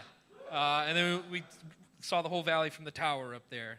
So that was a lot of fun. So I didn't think tonight's debate would be contentious or disrespectful. I don't know how many of these you've had, but it's fun. It's super fun. We should do this again really soon. Absolutely, yes. Awesome. All right. Sorry, with that out of the way. All right. What do you want to talk about? Let's start with you. What do you have any? Because I think I addressed most of your points as far as I'm concerned. I mean, the one thing is like, would you disagree that, what does objective mean? Like when you talk about objective morality, if I said there was a law of nature kind of like gravity, would you say gravity is objective? No. Gravity is not objective? Not in the sense of, so it's objective in a different way, not in the way that morality is objective. So the way that I would define something objectively moral is something, and this is where we get into waters that are outside of the particular debate that we had. So within Christian theism, I would say that moral values and duties are an extension of God's own nature, his own character. So with something like gravity, I would say that that's something that's a creation of God as a constant. So from our standpoint, from a practical standpoint, we may as well call it objective. But from a truly, like, the grounds of reality, I wouldn't say that it ultimately is objective. I would say that moral absolutes are actually more objective, or in a sense, actually objective, where something like gravity is something that God could just change at whim. So I would suggest that God didn't arbitrarily choose, like, he woke up and was like, I think I'm going to make murder bad today, you know? We're just going to run with that. I think that since God is life, then his command against murder would just be a natural extension of his own nature. Okay, so from my perspective, I would define objective as pretty much the same in all contexts. It's just something mind independent, something that's true independent of anyone's say-so or opinion. Yeah. So in my position, science is objective because it's true independent of what we think about it. And morality, if grounded in God, could be objective because it's true regardless of what we think about it. But that would also apply to like gravity. So could you explain to me the difference there? Like how exactly do you define objectivity in these two different ways? Because I'm not familiar with that. Sure, that's I'm not sure how to put it in a different way than I explained it, but I'll do my best. So in terms of science and the scientific method, those are things that are objective insofar as the universe, the physical reality, space-time reality is consistent. God has created it in such a way that we can expect consistency, and I believe that there are plenty of reasons for that, but I think that reality could have been otherwise. That God could have created an entirely different kind of reality, different set of laws, physics, beings, history, anything and everything, whereas God's moral commandments, something like don't murder because God is life himself, that's where I would say God couldn't have made it other than it is. So I would say objective, so I actually have a video on the axiological argument, the moral argument. I'm sure you've watched it in preparation for some of the stuff. In that, I define objective morality as wholly independent of personal or corporate preference, thought, and opinion. Subjective morality is just the opposite. It's dependent on corporate or personal preference, thought, or opinion. So with science, is it something that is objective from our perspective? Absolutely, just not from God's perspective. So I would say in an ultimate sense, it's not as objective as something like morality. So the way I interpret that is that seems kind of like special pleading, where you're arguing that for this new category of objective that applies only in this one special case. I don't really, because it doesn't really, I don't know of a philosophical way to interpret that definition, or I don't know a philosophical source where that definition is used. Because it seems like when you apply the word objective, it usually goes pretty large scope. It can apply to laws of, it's essentially just anything that isn't mind dependent. Sure. I would say it would be special pleading if I had two different categories of objective. But I'm not calling the laws of like gravity or the laws of nature, I'm not calling those objective. I said from a practical standpoint. So in terms of us using science as a tool, we can call it that if we'd like, but from my perspective, the only thing that's objective is anything that reflects the nature of God. So you would say the laws of physics and the laws of science, those are all subjective? From God's perspective. From our perspective, no. So that's a really fine line that I want to establish firmly. So I wouldn't say that something like the speed of light is subjective. I would say that that's unchanging all the time. But if you ask me in an ultimate sense, in the grounding of reality, is that something that could be other than it is? I would say, yeah. Yeah, it could have been other than it was. All right. I went one, so do you want a question? Sure. So I've noticed a lot in your debates, you typically use naturalistic pantheism as like a catch-all for, all right, you presented these theistic arguments, I'm going to, I guess, it's not necessarily a question, but one thing that I wanted to, there's a question in there. When it comes to naturalistic pantheism, I tried super hard to find it on like the Stanford Encyclopedia. That's where you talked about it, right? I looked there. I found pantheism, which didn't even mention naturalistic pantheism. It argued, the way it defined pantheism, it seemed to contradict. So if anybody's not familiar, from my understanding, naturalism is simply the belief that there is no God, that everything is a natural state of affairs. Pantheism is that the universe is God. That can take, both of those can take on many different forms. You can find pantheism in things like Hinduism or Buddhism, other things, but putting them together, I guess I'm curious what that even is. So we had a conversation earlier where you said compatibilism is just determinism, and I laughed and I was like, yeah, that's what I think. To me, naturalistic pantheism is just naturalism. What would you say about that? Right, so it is on the Stanford Encyclopedia of Philosophy. It is under Yeah. pantheism. It's not under the first section. It's under section 4, where it says there are 3 kinds of pantheism. The first one is physicalism, and then it specifically says this was the kind of pantheism adopted by the Stoics, and there's a modern kind that's referred to as naturalistic pantheism, and it essentially says that it's only adopts ontological commitments of science. So it is in there. You could just do a Control-F search for naturalistic pantheism, and it should pop up immediately. Okay. And there's also... Will you send me the link to that? Yes, I can. I'll give you the exact quote. I have it saved because people ask me this all the time. It's You like guys the should look first it up thing. too. But so there's also section 6 where it talks about Einstein, where it says there's many pantheists the defining characteristic of pantheism for many pantheists is that it's not conscious, that it has no consciousness, no mind. So it's not really that the universe is divine, but it's everything is divine. Everything is divine. And naturalism isn't the position there is no God, it's just the position that there is no supernatural.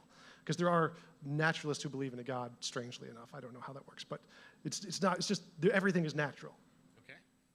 I mean, that last little bit doesn't give me enough to say, oh, I guess there's naturalism where God can exist.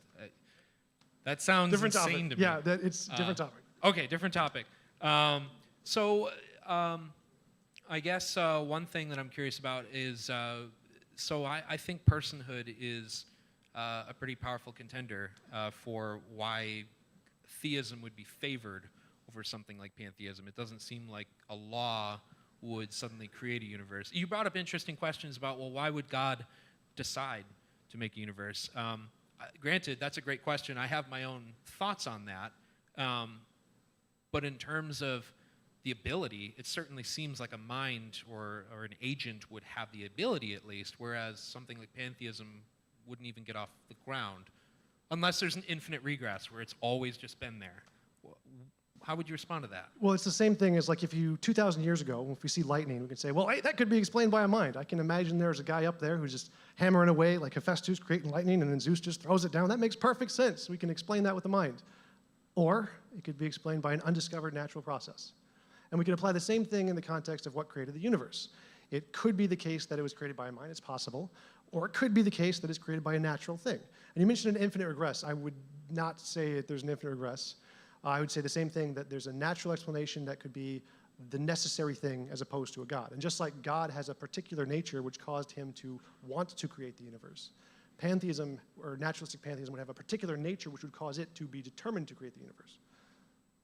Okay, so I think when it comes to that, so we talked earlier, you debated inspiring philosophy, and you guys got hung up on this extremely convoluted and difficult subject. I think we're almost nearing those waters, so Tom and I are really interested in having a debate and a discussion that does not go into extreme Technical stuff.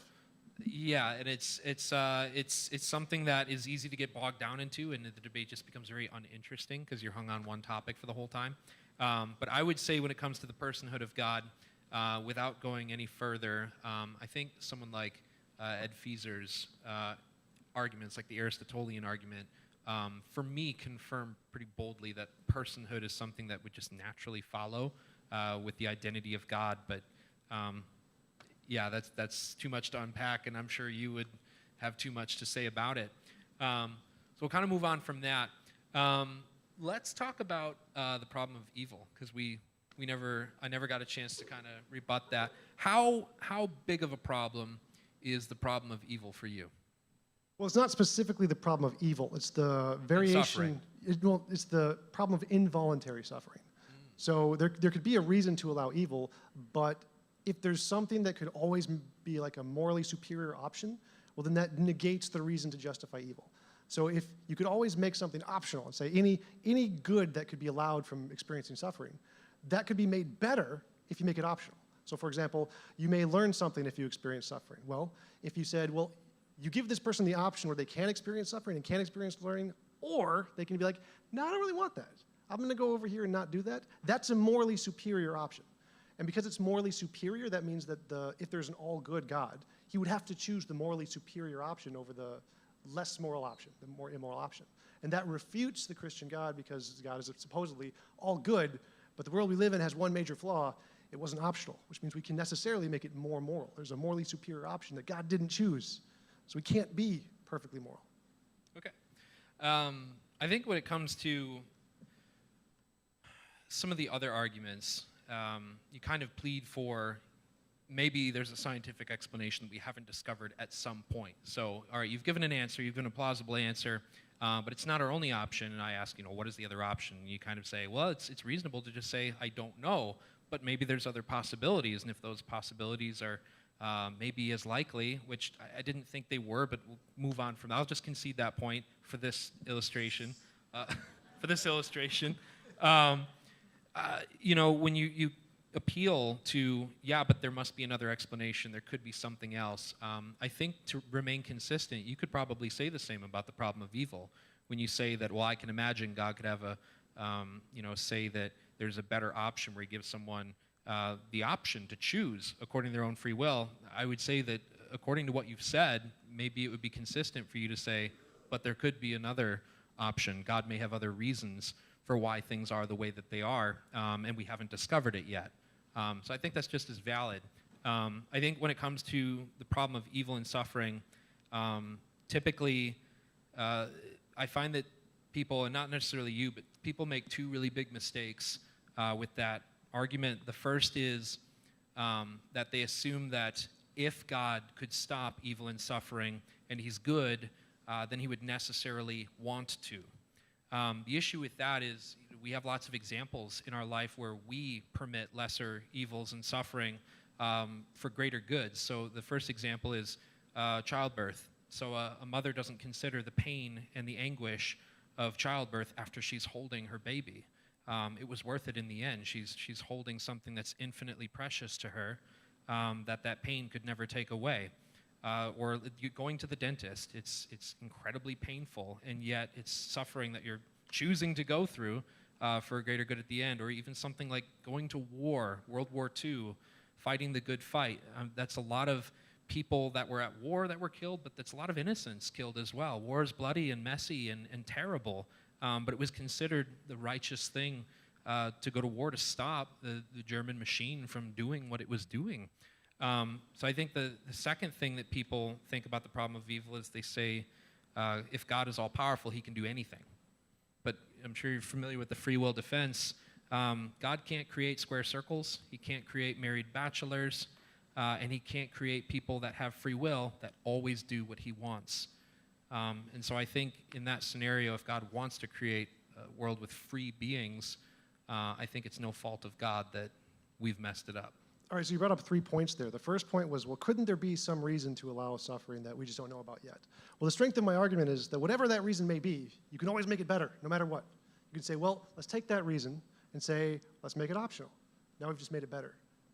So whatever that option may be, regardless of whether or not we know it or not, you can always make it morally superior by making it optional. Say, you can learn something or whatever it is. I can take that and say, okay, you should give the person, whoever you're creating, the being, the option to experience that greater good or the option to opt out. And that will always necessarily make it more moral, which means there can't really be an option that we don't know about. Because whatever it is, there's always going to be a better one. Give them the option. The second one you brought up was childbirth, like we experience suffering and there's some good that comes out of it. Well, the reason we came up with epidurals is because it's better to have the option to experience the pain and the option not to. So it's giving the woman the option to experience the pain or the option not to is a morally superior option than forcing her to go through the pain for the reward of the childbirth. The same thing applies in this case. Whatever that positive reason may be for allowing suffering, you can always make it better, just make it optional.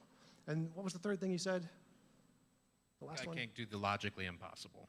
God Creatures can't do of the free logically will. impossible. Right, so this world I'm describing where we essentially get the option is something that we can create, like technologically or will be in the future, called The Matrix. Like you've seen the movie The Matrix? Pretty good movie. Yeah. So a simulation of that. Well, yeah, so we can create artificial worlds and give people the option to participate in a world with suffering, like a high difficulty video game or something like this world. Or we can give them the option to not do that. So if we can do it, then God should probably be able to do it, or there might be some problem with God. So, I mean, it's hard for me to accept the argument that it's impossible for God to do this if we can do it. Do you see the logic behind that? I see what you're saying. I'd say that us creating a virtual reality is really not us actually doing that. To me, that sounds like a Black Mirror episode about to air on Netflix. But it's, in all seriousness, I think I like your idea that, what if there's some reality where people got to choose? I just wouldn't concede that that's necessarily better than God's reason. Since we don't have access to God's reason, we can postulate and we can have theodicies all day long. If we don't actually have that, but we have something like the free will defense in place to just halt the problem of evil, but not necessarily give it the answer that it's thirsting for, just to stop it from being a problem. What is that reason? Unless we have it, I don't know how you could find any confidence that, well, if I got to choose, that would be better. That's not necessarily true. Children want to choose for themselves all sorts of things that we do not let them choose, and it's for their ultimate happiness and their betterment. We don't let our children play in highway traffic, even though imposing our will on them is highly restrictive to their freedoms. We know what's best for them, and they don't. So it's... that's really large, complicated. If you'd like to stick on the problem of evil for a while more, if you had more points, we could stay there. But we could probably spend the rest of the night on that topic. So, just to conclude, it's like saying numbers. We can count 1, 2, 3, 4, 5. I can always say we can get one more. We can get one higher. Yeah. So in my case of the analogy argument, it's kind of like saying that. Whatever number you say, I can always plus one it and say make it optional. So whatever you add in, I can always say make it optional, make it optional, make it optional. And unless you can present an alternative, which is pretty much impossible, where you can say, well, no, you can't say make it possible at this point. You can't say make it an option. But we can always say, well, make it optional, make it optional. And since that can go on with an infinite regress, it's not really possible for you to say, well, no, there's this one reason that just makes it impossible to give you the option to do it. Sure. I guess I'm not necessarily saying that there's a reason that the option couldn't be there. I'm saying that there could be a reason that is ultimately better than being given the option, that we don't have access to that having the option may not be the greatest of all possible worlds, that perhaps this actually is the greatest of all possible worlds, just not at this particular moment in time, but it will be. Well, I would just disagree and say it would be better if it was optional. It seems morally, intuitively justified to say this world is not the best of all possible worlds, and it can clearly be made better with one change, make it optional. That's all it takes. Like if I have the option to not live in this world of suffering and to go to my own world, it seems clearly morally superior than being forced here to suffer against all of the terrible things that happen in this world. Giving them the option to not be here seems clearly morally superior. Sure. Well, I would say that in the end, I think everybody does have that option. Rejecting God, wanting nothing to do with reality and being and grounding, probably get way too complicated with different theories of hell or annihilationism or eternal torment or whatever that is. But I don't have the time for that. I know you do. So yeah, we'll just have to part ways on that for now, and that's our perspective on the problem of evil. Really complicated problem, by the way, whether you're an atheist or a Christian, whatever you believe about that topic. I think that's probably one of the most difficult to study and try to understand. My second question for you would be, you mentioned that alternatives are not refutations. Would you agree that an alternative, if it was equally, had the same explanatory scope, explanatory power, that is a refutation? It'd be a refutation to the claim that that was the only viable option, yeah. Well, my claim would be that it's not more supported than the alternatives. Yeah, I would agree with that. Okay, that's my only argument there, so. Sure. Yeah, I'll leave it at where it's at, but just to disagree on that. All right, so any other topic you wanted to I got cover? two. You're up for your second one. I'm down for my second one. So for me, let's reel it into Christianity for a little bit. I'm just curious on your thoughts. I haven't prepared a lot to defend biblical authority, the historical reliability, or especially arguments about biblical ethics. But just from like a personal standpoint, what is your perspective on some of this? I remember hearing you you were live on Facebook. You mentioned that you thought Jesus, the character of Jesus, was almost uninteresting, that there was nothing special about him. Is that really your perspective of Jesus? I'm not sure where I said that. I said that I believe Jesus existed as a human being, but he was just like a human being, like every other human being. He's not no magical powers, so uninteresting in the magical powers way. He's still interesting as a person, sure, but no interesting magical powers. So when you say interesting, I mean, what about Jesus stands out to you? Like what? I guess if let's say tomorrow you had some reason to absolutely believe there was a God, and there's these different religions on the table that say, well, we've got a God. You've got the monotheistic, and for some reason you've got a reason for monotheism. Is Christianity on the table for you, or is it just never going to be on the table? Well, the idea of Jesus, I'm not opposed to Jesus, but the Old Testament God, I'm vehemently opposed to. All of the suffering, like one of my friends on YouTube, Doug Pine Creek, he has this analogy that God drowned babies during the flood, world flood. That kind of, nope, can't worship that God anymore. That God cannot be all good. That pretty much ends it with that God as being a potential candidate. Sure. Well, that brings us back into the problem of evil and suffering.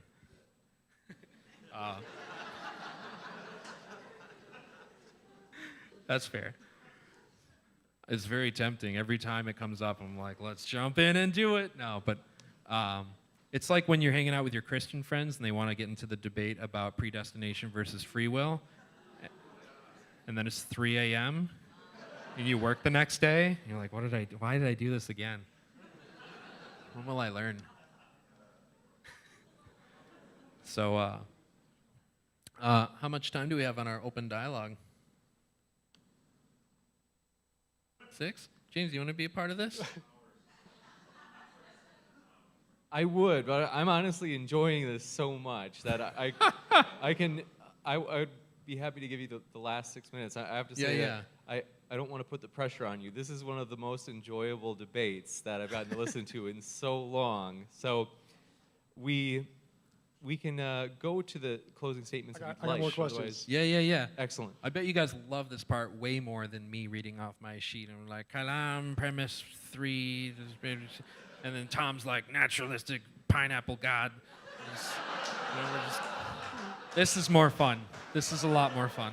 Yeah, I like it. What did you say? I was just asserting the Christian God plus an addition Plus of hats. pineapple? Yeah, hats, whatever. Yeah. So I pineapple. would just say you're asserting something that's eternal, all powerful, with the addition of consciousness unnecessarily. That's your pineapple. Just personhood. Yeah. Yeah. Well, yeah. Consciousness. You're right. Yep. But I had reasons for that consciousness being a necessary prerequisite. So like, to me, the kalam and the moral kind of support that. Not alone. I think probably the tightest argument would be the Aristotelian proof. It's like a 52 premise long argument that I don't have memorized. The Phaser version? The Phaser version. I haven't had a lot of time to really dig into that and see how reasonable or unreasonable it is, but it did really strike me when I first read it. I was impressed. His book, The Five Proofs of the Existence of God? Yeah, it was interesting because a lot of people are more like evidentialists. You know, they want to say, you know, here's reasons that support the existence of God, you know, and they kind of lay these arguments on a scale, and if you've got enough in the scale, you know, and you put the problem of evil and suffering on the other side of the scale, you know, if you offer enough good theistic arguments, the idea is you want the scale to tip, and you're like, bing, bing, bing, there's a God. But with Phaser, you know, he's not interested in evidentialism, he's interested in proofs. He's like, I'm going to start with these things, and then reason my way to there's definitely a God, inescapably, logically. So I found that really interesting. I'm not sure how sold into that I am, but it's really appealing. Yeah, I oppose Thomism vehemently also. That's fair. So I'd love to debate him on those topics. I don't know enough about Thomism to get into it with you, let alone Phaser. So I wanted to ask you about the infinites thing. So Yeah. you understand, or infinites aren't actually numbers, right? Infinites are Right. properties of sets. Right, but I'm using numbers as an analogy for infinites. So I mean, you can't count part of an infinite set and then say that the properties of that are equal to the whole thing. That's the fallacy of composition, isn't it? If my argument was dependent on that, but it wasn't. I was just using the analogy of picking a number, like 47. You can pick a particular infinite, the size of an infinite or scope of an infinite, and do the same thing. So I was also using numbers as an analogy there to make it relatable. I mean, maybe we could go to something like, what do you think about the absurdities in Hilbert's Hotel? I mean, do you think that that's a good argument against actual infinities existing in the world? I'm all for saying that theoretically or on a chalkboard we can talk about infinity, but when it gets to like the real world, that's where some really weird stuff starts to happen. Well, yeah, actual infinites can't exist because infinites are like variables, like x. Like if you say x plus x equals what? Well, you can get multiple answers. You can get 5 if the first x is 1 and the second x is 4. But you can get 7 if the first x is 3 and the second x is 4. So you can get multiple answers or contradictory answers. You can get zeros or negatives if you have two different size x's. Yeah. And the same thing applies to infinites. If you have an infinite of one size, that's a big infinite, and an infinite of another size, which is a small infinite, and you subtract them, you're going to get a positive infinite. But if you have an infinite of a small size minus an infinite of a big size, you'll get a negative infinite. And if you have an infinite of one size and an infinite of the exact same size, you'll get 0. These aren't contradictory. There's not a paradox here. The only paradox is that infinites have values, and you have to deliberately, in set theory, which deals with infinites, you have to define specifically what the value is before you do the equation. Just saying infinite plus infinite is like saying x plus x without telling us what the x's are. It's the reason the paradox exists is because it's vague. You need to be very specific about the infinites. Like I mentioned, there is a countable infinite, which is alpha null. And there's bigger infinites, and there's infinites that are bigger than infinites, which are alpha or omega something, omega and big theta. Some fun and words. There's there's a YouTube video about this, all the different kinds of infinites. But Watched it and forgot it. Yeah. So the reason you can't have actual infinites is the reason you can't have actual x's. You're never going to discover an x number of things under a rock because x isn't a number. Okay. So do we agree on that? Like, let's not even say, oh, therefore my argument's true, but you know, do we just feel the same way about actual infinities in the universe? Like, do you have a problem with infinite regresses? Not necessarily, but you lean that way? There's only a problem if you don't define what infinite means. If you define the particular infinite, there's not a problem. Okay. I guess it feels really hard to define it. Yes, that's why set theory is super complicated. Okay. So you'll just leave it on the table like maybe it could, but I've never seen it do that. So You guys have 1 minute to solve what an infinite is. yeah, isn't this part of the conversation fun? What is an infinite? Yeah, you know, I mean, in terms of other things that we talked about, I feel like we covered a lot of ground in various theistic arguments. I really wish there was time to go over more and even have, your rebuttals and inputs. Because, at the end when I kind of listed off, like, teleological argument from consciousness, that wasn't just some kind of rhetorical ploy to say, like, here's a big long list, don't pay attention too much to the contents of the list, just see it's a list and be impressed and go on. Like, I sincerely love those arguments. I could have made a long list. I could have made like a 20 argument long list, but I wouldn't have loved the whole list. Like, there's lots of arguments for God's existence that I'm like, I don't know about that one. I would need like an extra hour or so to go through those. Yeah, but it's. I'm really glad that we got to have this kind of discussion to just open people's minds to the idea that people think very critically about the existence of God, and they try to come up with answers for and against.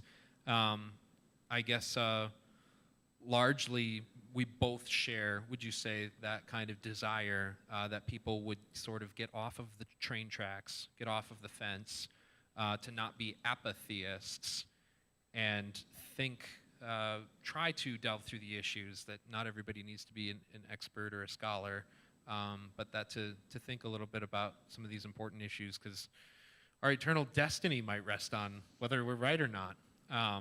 Yeah, I totally agree. I think these kinds of things are really great because they bring forth topics that people normally don't get exposed to. And I hope we did an interesting and compelling enough job to get people interested and engaged with these topics more than they are. Because one of the things is, on both sides, Christians and atheists, they don't really consider the deep arguments very well. They're like, yeah, I kind of believe this for whatever superficial reason. They don't really delve into the philosophy behind it and what reasons we really have to believe. And I hope that we can portray it in an interesting enough way to get you guys into the philosophy stuff. Yeah, and if you didn't get much from this, I had a lot of fun. So, thank you. Me too. Thank you, gentlemen.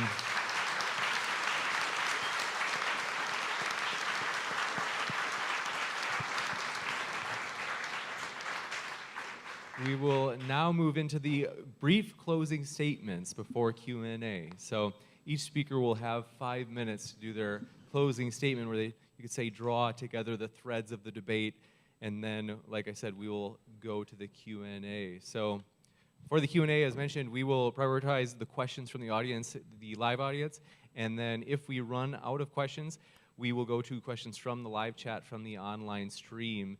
And when we do get to that point, what we'll do is have people line up at each microphone and alternate from side to side. So with that, I am setting the clock, and thank you, gentlemen, very much for that excellent conversation. I am setting it for 5 minutes, and Stephen, I will start it on your first word. The floor is yours.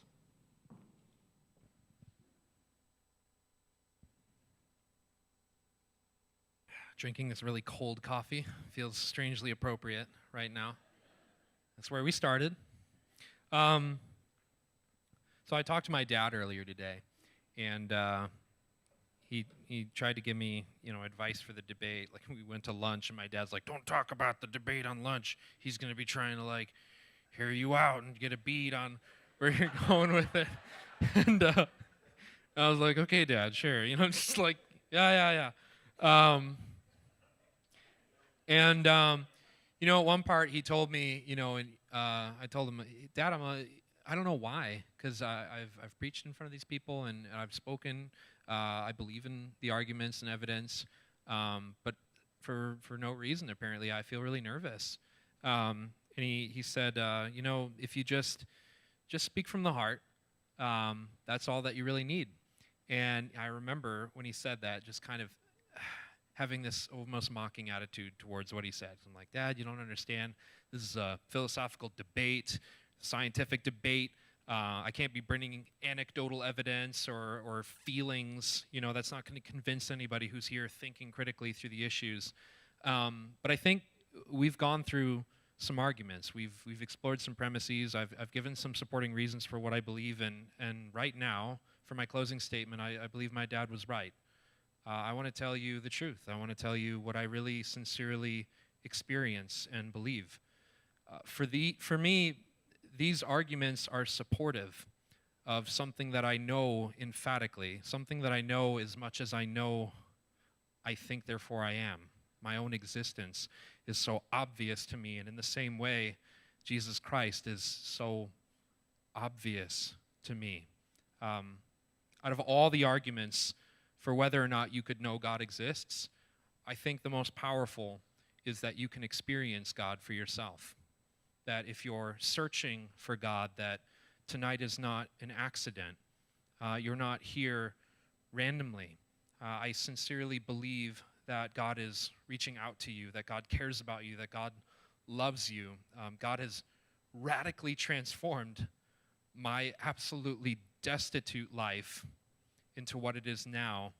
But that's not why I worship him. I don't worship God because he's changed my life or that he's helped me through certain addictive things or strongholds or prisons. I worship God because I've witnessed what he's like and who he really is.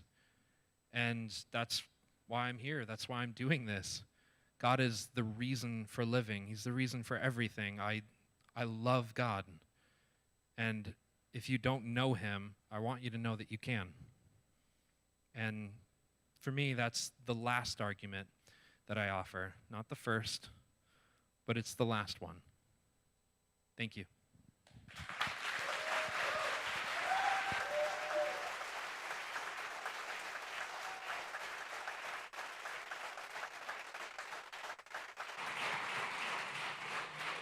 Thank you very much for that closing statement, Stephen. And we will now move to the closing statement from Tom. I have the clock set for 5 minutes, Tom. I just want to say thank you to all you guys again for coming out and watching the debate. This is a great community. I love your church, a beautiful place. You guys are really awesome to be around. Thank you, Stephen, for the great day and teaching me how to wakeboard. And when I crashed that one time, that was so much fun. This is a wonderful place. I love you guys. I love this community. It's great talking about this publicly and being able to do this debate. And I want to thank the church for hosting it. It's so cool for me. I really love this. So to conclude, I am an atheist because I don't see any reason to believe that God is not one of the imaginary things. I don't see any way that evidence or argument that differentiates a God from the non-imaginary alternatives that we can come up with. I trust very, very much in science because science does show us the difference between here's the imaginary thing and here's the non-imaginary thing. It's a really good way to do that. It doesn't solve all the problems. There's lots of things science can't answer, but ultimately it gives us the best grounds for knowledge that I can really trust.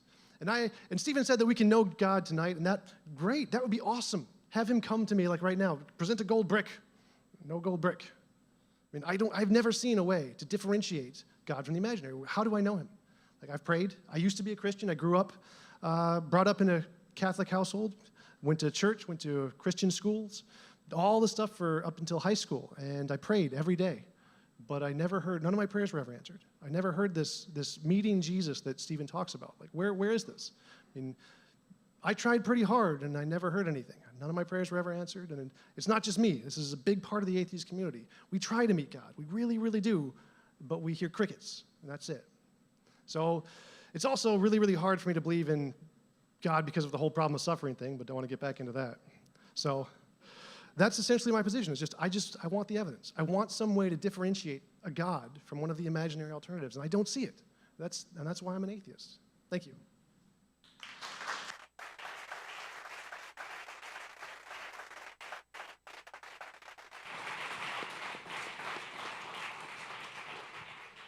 Thank you very much, Tom. We will now move into the Q&A, and just letting you know that we are totally trusting you. I've been to debates where they would sometimes have somebody standing next to the microphone to eventually yank it away if someone went into a diatribe. So we would just ask that it's totally okay if you have a kind of a setup for your question where you say, hey, I wanted to run this idea by you, and what do you think of this, given what you said in the debate? Totally cool. We're just looking for questions, though, in particular. So if you do have any questions, please line up right now, and we will start the Q&A session.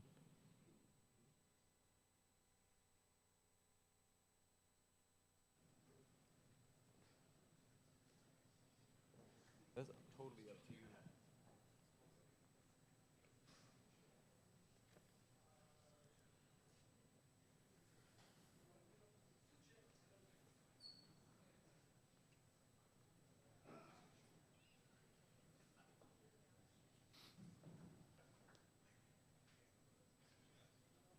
think we will start on my left or your right.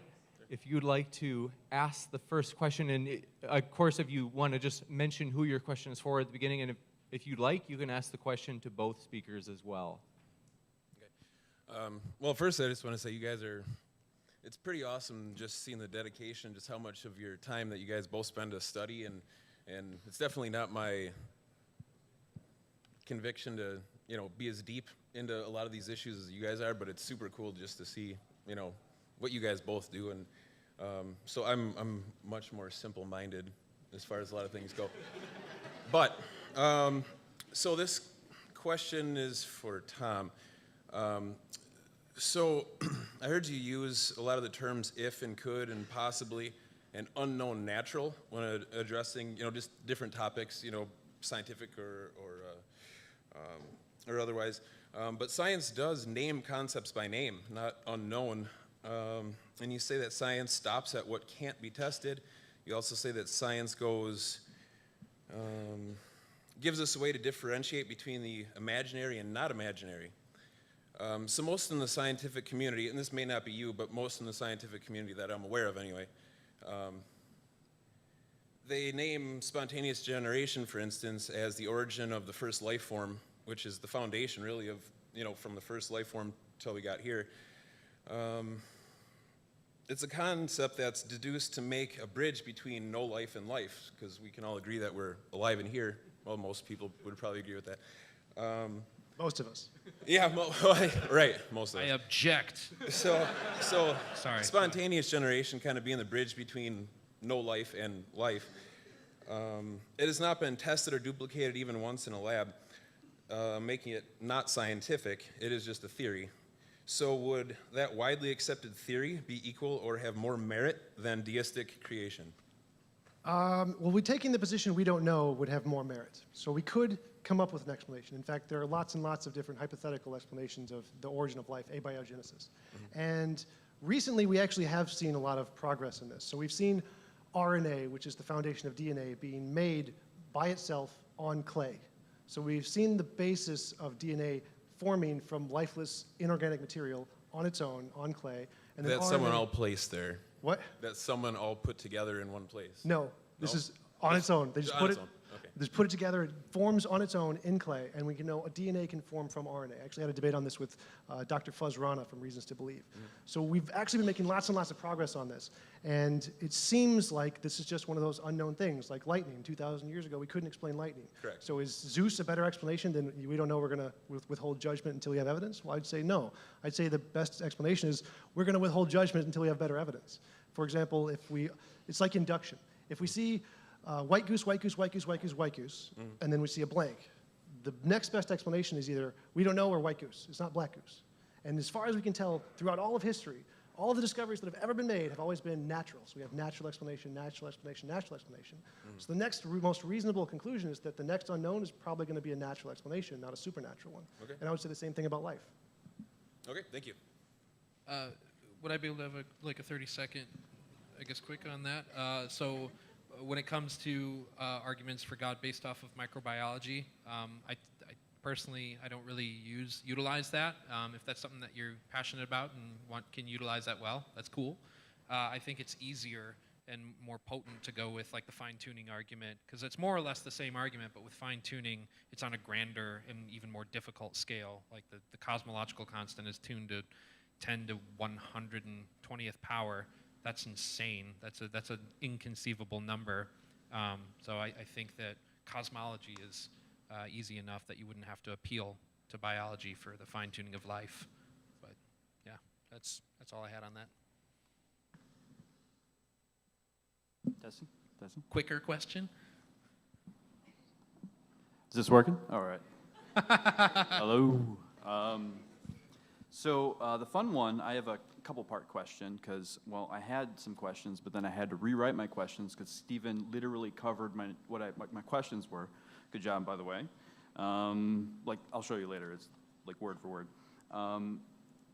But this first one is a fun theoretical question for anyone that we're probably not going to answer. If science can really answer anything that theology can answer, how many universes has the letter X created? And if the letter X created universe, does creating said universes give the letter X personhood and consciousness?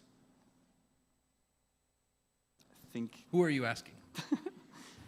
it's a joke. It's kind of a covering of the whole. All right. It's, The answer is the square root of a pork chop. yes. That's how I feel about abstract concepts, creating things out of nothing for no reason. That was the point of the joke. Now for Tom. You want a second question? Now for Tom. You think like I do. I see a lot of myself in you as a younger individual who was atheist at one point. You're probably very high in openness in terms of like the big traits, that kind of idea. You seem to be open to any and every idea that isn't God existing, as you covered kind of in your description. So to me, suggesting possibilities is not providing proof. It's interesting, it's fun to listen to, it's not convincing though. The proof of Christianity is the thousands and millions of transformed lives with personal experience and sometimes direct interaction with God, which you dismiss as illusionary.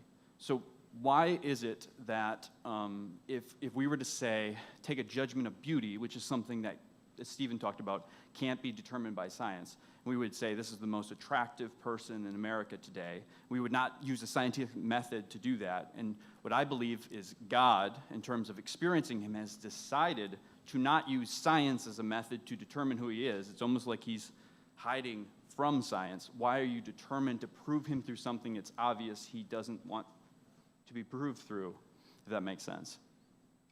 Well, a couple things there. So science explains beauty through evopsychology. It's just a product of our brains due to evolution and social constructs. I would say it's essentially the same as what is the tastiest meal. I do not believe that God, or I believe that you probably wouldn't say that God grounds the judgment of tastiest. He doesn't have a property of the tastiest food. It's just kind of subjective product of evolution. Well, beauty is the same thing. Science does explain beauty perfectly well. So I don't really see a problem there. But I wouldn't say the universe was created by abstract things. I've never said the universe was created by an abstract object. In fact, I think essentially no atheists believe that. They all believe that some natural thing has just always existed. There's always been a natural thing or something natural that exists outside of space-time, like you believe God to be. But, sorry. So that I think we should probably keep our questions a little shorter, without any setup. If it's possible to do it without a setup, to just get right to your we've got a little longer lines. People are lining up, so is that a good enough? You can go now? to the back, and if we have time, you can ask her more. Well, yeah. The reason that I asked it was because you were suggesting in laws that could create the same way God could create with no planner behind it. And I was just really wondering how exactly you could justify that belief. It's basically on faith. Yes, exactly. It's just we're asserting here's a possible explanation that we've essentially made up, which is from the atheist perspective, the same thing the theist is doing. Here's a possible explanation we've made up, which is a God, and he does it because it's his nature. We can just say the same thing, well, here's a possible explanation. Except for they have the individuals who have had the experience with God, which you dismiss as not. Right. We're going to let Tom have the last word on this, and then we got to go Yeah. to try to get as many questions as possible. Experience doesn't give us a way to differentiate between what's imaginary and real. And so the fact that someone has an experience of something, just like the fact that people have experience of UFOs, isn't evidence that UFOs exist. We don't believe people because they had an experience of UFOs, or that there's lots of experiences of UFOs, because we have thousands of eyewitness testimonies of Bigfoot, and tens of thousands of the Loch Ness Monster, and hundreds of thousands of homeopathy and magic, and millions of ghosts, and hundreds of millions of Hindu miracles. The fact that lots of people have personal experiences isn't something we go off of to judge whether or not something is true or whether it exists. I just want to thank both of you guys for coming out today, and especially for Tom being able to come out and into a church, probably something that is a little discomforting in certain ways, so I really appreciate that. And at the very end of your talk, you had stated that you wanted evidence. So this question is actually for both of you. What is evidence? And on top of that, what kind of evidence would it take to be able to change your mind completely about what you believe? So for instance, for you to become an atheist, and then also for you to be able to possibly become a Christian. So. Yeah, I'll start with that. So evidence for me is future testable predictions. Like there are infinitely many ways to explain anything. Like if a cup falls over, maybe it was the wind, maybe someone bumped the table, maybe it was a mouse or a squirrel or a bird. But the good explanation, the best explanation, is one that can predict what we're going to see that we haven't seen yet. So We can say, well, if I think it was a mouse, and if it was a mouse, we're going to find mouse droppings around the cup. And then if we look and we find them, that's a good reason to believe that that explanation is better than the other explanations that couldn't predict it. So in the case of a God, if you can say, if there is a God and I do a prayer or something and this prayer will result in a gold brick in front of me, that's evidence. Now, of course, it's not conclusive, but it is evidence. And what would convince me completely? Well, as far as I know, all powerful, you can't really justify that. Because even if I saw God and saw him create a million universes, that million is still 0% of infinity. So if I was going to be convinced that he's infinitely powerful, I have no idea what evidence that would create. But I could believe there is a God. I could believe it's Yahweh. If we could give it a time travel and see Jesus rise from the dead, that's good evidence of Jesus. There's lots of things you can show, but the omnis, I'm not sure anything could convince me he's all powerful. So for me, evidence, quite simply, without getting too technical about it, is just good reason to believe something. So I think that there's different categories of that. There's different ways of thinking about that. There's even different kinds of reasoning and logic, like abductive reasoning or different arguments. I'm really into formal arguments, whether there's something physical or something more abstract. For me, it's an interesting question, what would change my mind, because I have a properly basic belief in God. So it's something that's grounded in my experience in a deeper way than my senses. So it's not something that I saw God or I felt the presence of God. It's something that I believe as much as I believe that I exist, that I can think. So with that properly basic belief being grounded in something that I feel connected to God in a way that supersedes all things, I'm not saying it's exempt from a defeater. If a defeater were presented to me that showed me, clearly polytheism is true. If we found Jesus' body. Yeah, if we found Jesus' body and we knew that it was Jesus' body and there was no, I don't have any idea how we could create that scenario. But really, I will say that you could present a defeater to my properly basic belief, and then I would have to forego it. And actually, that's what I wanted when I was a young Christian. I came from a background, I wasn't raised Christian. Around age 18 to 20, I got into a lot of drug problems. I was a tattoo artist, and when I became a Christian, there was this big pressure to well, you can't do this, and you can't do that, and you got to give up this, and I was really ornery about it, and I was the biggest problem at Bible studies with my questions. And there was a short period in my life where I wanted to dismantle my own faith, so I searched for the defeaters. In my own experience, all I received was more reinforcement of that belief, which really annoyed me at the time. So yeah, great question. Thank you, guys. Don't know what it'd be. So my question is for Tom.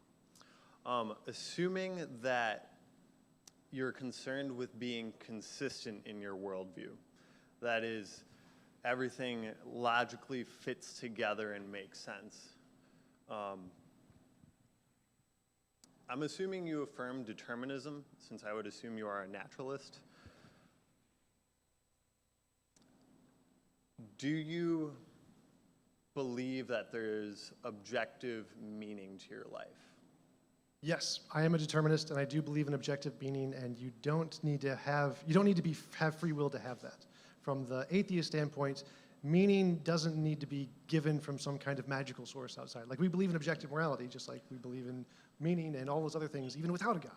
So yes, I am a determinist, because I don't know what it would mean for there. As far as I know, every action you do is either done for reasons, in which case it's determined by those reasons, or it's done for no reason, in which case it's random, and those are the only two possibilities. There's no way to escape that dichotomy. So either you got determinism or randomness, and it's one of those two, and there's no way to get free will.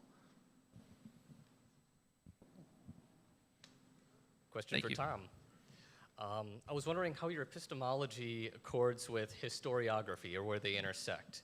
Because, as you already well know, logical positivists had a devil of a time with future testable predictions happening in history. You just simply can't do them. So, for example, I can think of a dozen or so possible conspiracy theories for how Abraham Lincoln was assassinated or how he died. And I can even think of very simple ones, such as he slipped on a banana peel in Peoria, Illinois. How does your epistemology accord for very simple conspiracy theories as opposed to very complex ones that, Yeah, I'll leave it at that. Right, so simplicity is usually a big one. Occam's razor, go with that one.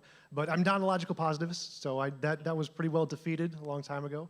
But my position on historical evidence is the consensus in philosophy or in history is that most biblical scholars and historians hold to it that the study of miracle claims lies outside of the bounds of a historian acting with their professional capacity, which is a quote from Michael Licona in one of his papers, Historians of Miracle Claims. Essentially, history can't adjudicate new things that we haven't discovered yet. So if I told you I saw a dog, that would be reasonable to believe. If I told you I saw a unicorn, that would not be reasonable to believe. The difference between these two claims is that dogs have an implicit empirical basis. There's lots of things about dogs that we can demonstrate today, like their fur, chemical composition, makeup, how to train them, what they're allergic to. None of that exists for unicorns. And just like it would be reasonable for you to believe my testimony I saw a dog, and not my testimony of a unicorn, the same thing applies to historical testimony. So it's reasonable to believe historical testimony that there was a guy named Abraham Lincoln who was shot in a theater. It's not reasonable to believe historical testimony of miracles, magic, mythical creatures, the paranormal, the supernatural, or UFOs. So most historiographers grant things that we can demonstrate or have some basis in empirical reality, but they don't grant things which do not, which is essentially miracles, magic, mythical creatures, the paranormal, the supernatural, and UFOs. Hey, Jeremy, how's it going? Good, how about you? Pretty good. Whoa, wow. They're both from the same state. Yeah, Jeremy Lynch, I'm friends with both of these guys. I'm Minnesota repping with Tom, but go Packers. Boo! All right, anyway, question, quick. So for the cosmological argument, that's a big argument we talked about. Are there any potential significant differences for how that argument could explain, say, a theistic conclusion versus a non-theistic conclusion, let's say naturalistic pantheism? In other words, is there something that would make us lean a little bit towards one way versus the other in regards to that argument? For both people. No, strictly the three premises that are presented in the original Kalam do not. They don't say anything about a God. They just say anything that begins to exist has a cause. The universe began to exist. The universe has a cause. Now, there's three more premises which are added by more modern philosophers like William Lane Craig, where he says the premises presented by Stephen about only minds and abstract objects can be non-material or exist outside of space and time. Now, of course, those are essentially just rejected wholesale by most philosophers because we have no evidence of minds existing outside of space and time. There's just nothing of that for the most part. So if those were valid and sound, then yes, but they're not. So no. Rejected wholesale by philosophers is a pretty strong statement. I'm going to give just a solid disagree on that. I think, again, saying X amount of philosophers think this about something is not addressing the argument itself. I think that causality and agency are necessary. That's why a mind is a better candidate than an abstract object. So, yeah, just easy answer. Thank you. Hi, guys. This one's for Tom, too, Stephen. I'm sorry. I'm really lonely up here, guys. So, Tom, Stephen gave you a pass on it earlier, but the thing that kept hitting me that you were saying this evening was comparing my ability to do whatever I want to do with slavery. Now, I have children. I've raised children, and for a large portion of their life, they were not allowed to do whatever they want to do, and that would not be considered slavery. I was making decisions for the best interest of my children at the time. When they reached an age where they could make their own decisions, I allowed them to move forward with that. And no one would consider me a slave owner at that time, except my children, of course, when they were mowing the lawn, doing the laundry. So that it isn't really a refutation of what you're saying. My thought really was to let you know that when you're using that argument, that's what came to my mind was, yes, I could consider it slavery in some cases, but parenting in others. Right. So in my case, it would be as long as you don't drown your children. There's justifications for why you give children those limitations, which is because you're teaching them something. Because if they don't learn it, they're going to have greater consequences later. So like, if they put their hand in the fire, you're like, no, don't do that, because the slap is better than the burn. Right. But if they could just be optional and turn off the burn, well, then there's no reason to slap them. So if you can make it optional, both the punishment and the consequence that you're trying to avoid, then there's no reason for the punishment. But also, if I'm making s'mores with my children, it's a lot more fun to make it over the fire and tell them not to stick their hand in the fire than to make them in the microwave. So that's the argument that I'm making. So thank you, Tom. Hi guys, how you doing? I just want to thank you again for coming out. This has been really great. Really appreciate this. Tom, I'm just going to go out on a limb, and I'm just going to tell you right away that I'm going to set you up. Okay, so this is much more of a statement than it is a question. So if I need to be cut off, just cut me off. Okay. Quickly. Okay. So I'm going to try and make a really quick case, and I'm just going to ask you a very pointed question.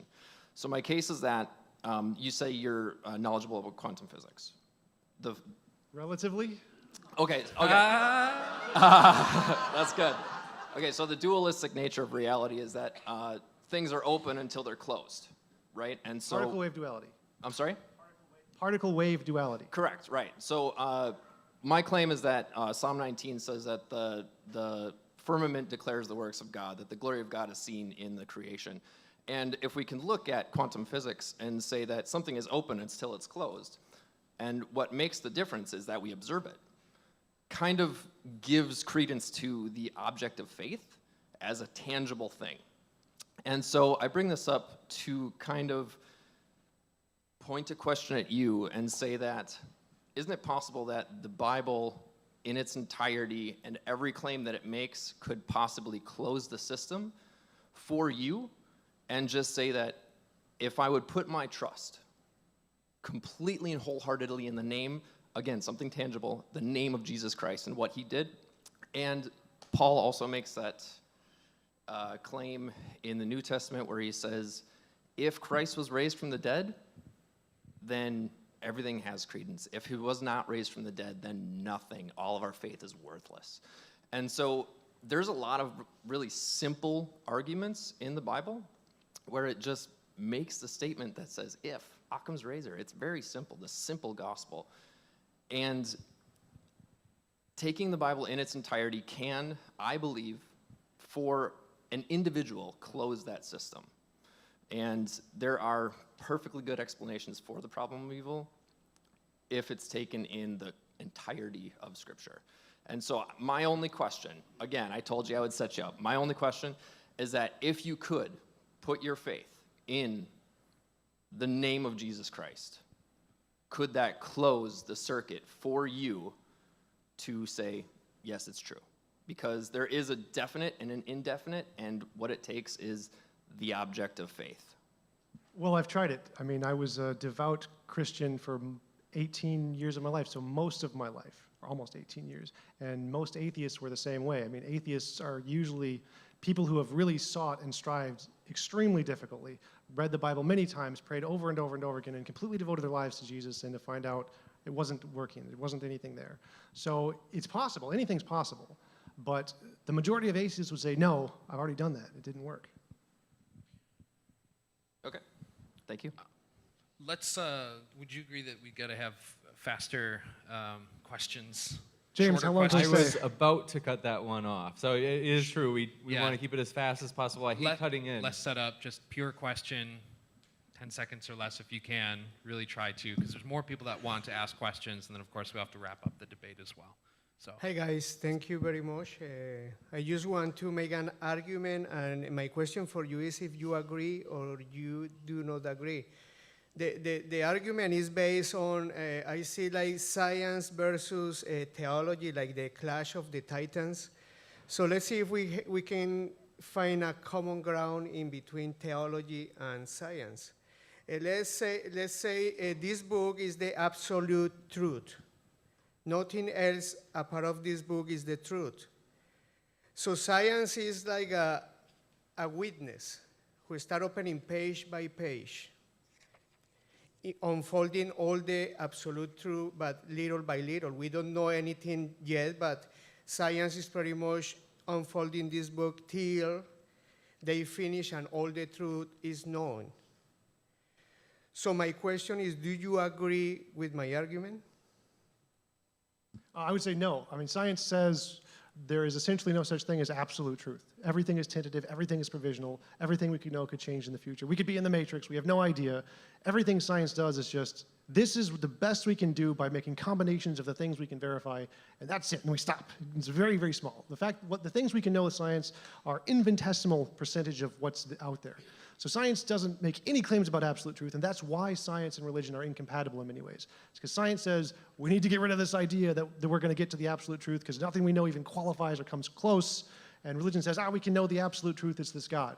And that's why religion and science are in conflict, because science doesn't want to go beyond what we can demonstrate, and religion does. Thank you. That's it. Emily has a hyper quick question she would like to ask. I really hope it's hyper quick. I really hope this is hyper quick, so I'm going to get us back onto your problem with consent.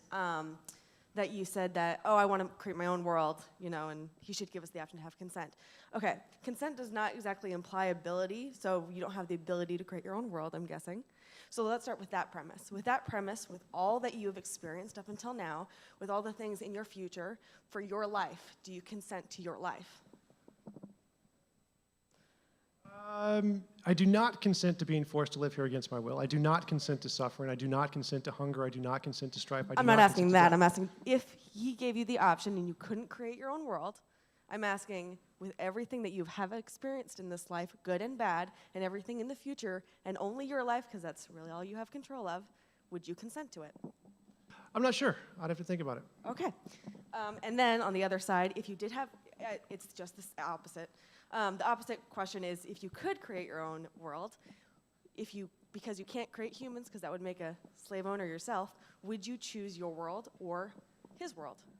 I would choose my world for a second, for every second of every day. For example, you don't need to be able to create humans to be able to share a world with humans. Like, for example, if everyone has the right to create their own world, you can still go to someone else's world. You don't have to stay in your own. You can still voluntarily move there, even if you can't create humans. So there's not really a problem there. You can still spend time with other people. You can all collaborate and join a collective universe and make one together. Thank you. Okay. So this is for Tom. You took the stance that by definition, our existence, given the existence of the Christian God, is slavery. But the definition of slavery refers to humans owning humans. Humans owning lesser beings like animals generally isn't considered slavery. And the Christian God would be a greater being, so we would be lesser beings than him. How would you respond to that? I would call that speciesism. I think that it's immoral to kill animals just like it's immoral to kill people. I think they're living beings and they should be respected. And I think that animal cruelty is terrible and wrong. And I think it is slavery to own animals and not without their consent. So I would call that speciesism. Okay. I watched him eat a burger today.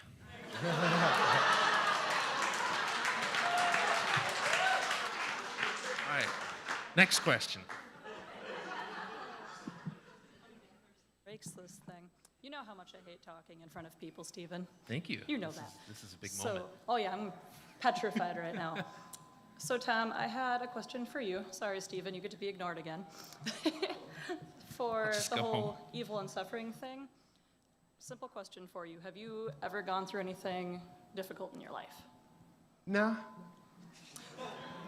Of course, yeah.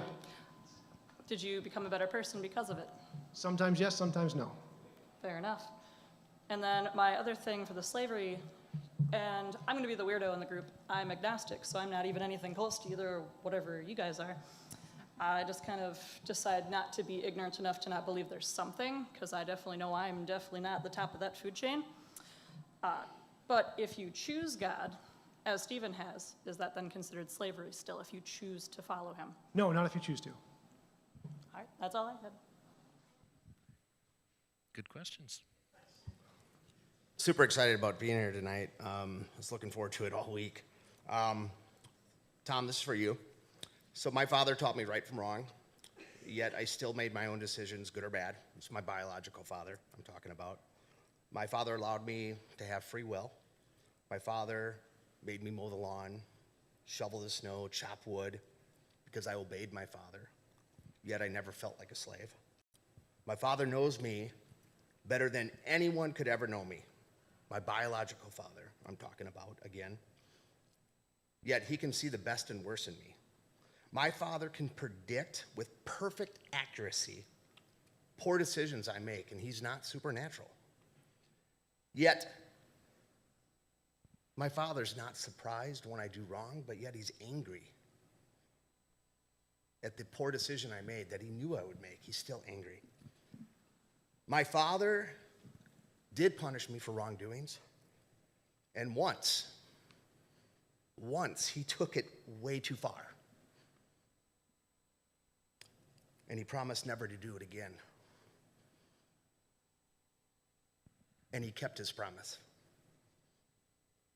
My Father loves me unconditionally, and I love my Father the same. Tom, if my Christian God does not exist, and I was simply created by my biological father, is my biological father evil? If he created the world in such a way that you have to go through all that suffering, and he could have created a better world and didn't, he didn't give you the option to go to that better world, then yeah, he's immoral, because he forced you into this world where he had to teach you all these things, whether you wanted to or not, and go through all of this suffering, when he could have just created a different kind of a world and given you the option to be like, nah, I don't want to experience all that. But my question isn't Hold on, about I'm so the sorry. Christian God. If it's to my question is about my Father. If it's just to clarify, okay. Yes, the point is that if it's just your father and he can't create the world in any way, then he's just doing the best that he can, then no, he's not immoral. But if he can create the world a different way and he doesn't, then he's objectively immoral. Okay. So we have time for two really quick questions, and then we've got to wrap up. You talked about suffering and it being optional, and I was wondering what you meant by optional and what makes it morally worse to choose it. Well, it's the choice that's moral. So you having the choice to do it as opposed to being forced to do it without consent. It's obviously more moral that if you can choose it, then there's no problem there. But if you're forced to choose it and you have no choice, especially if you don't want it, that's obviously immoral. You can choose to suffer if you want to. There's no problem there. It's not immoral to choose to suffer. And people do choose to suffer. Like when you work out, you choose to suffer. When you choose to play video games that are really, really hard, you choose to suffer. You can choose to suffer for lots of reasons. But it should be optional. It shouldn't be forced. Thank you. And one last question. Thank you. If science says that there is absolutely no truth, why do you put all of your trust into something? It says we can't know absolute truth. So there could be an absolute truth out there, but science doesn't tell us what it is. So science just gives us a good way to tell the difference between our imagination and what we experience about the world, what exists in reality. But it can't tell us, oh, this is absolute truth and we're done. It's always tentative and provisional. So it says this is what we can show so far, and we're going to put a question mark at the end of whether or not it's true with a capital T. So if I could kind of reply to that, when somebody says, you know, I'm going to just stick with science, that's all I've got, but it won't tell me what's absolutely true, but that's the best we've got. You know, the obvious question to ask there is that absolutely true? I think when it comes to agnosticism, not just about God, but about anything, that there's two types of agnostics. There's the soft agnostic who simply admits ignorance. They say, I don't know the answer, and that's it. And then there's the hard agnostic, which is a really untenable, or at least very difficult position to hold, which is simply to say, there is no truth, or the truth cannot be known. Not only do I know, not only is it true that I don't know it, but I know that you don't know it. What's difficult about that position is you somehow have to be in the position where you have access to what they know in order to claim that they don't have the answers. To me, that's impossible. I have no idea what any of you know or think or have experienced for me to be so bold as to say you couldn't possibly have the answers for the big questions that all of humanity has. That's a leap of faith that I just can't make. Want to let everyone know that both of the speakers have their links in the video, and as mentioned at the start of the debate, we would love for you to continue learning about these topics, as this is hopefully just a first stepping stone or one of many others in the future. So thank you all very much for coming out tonight, and we hope you have a great night. Thank you very much to Mill City Church.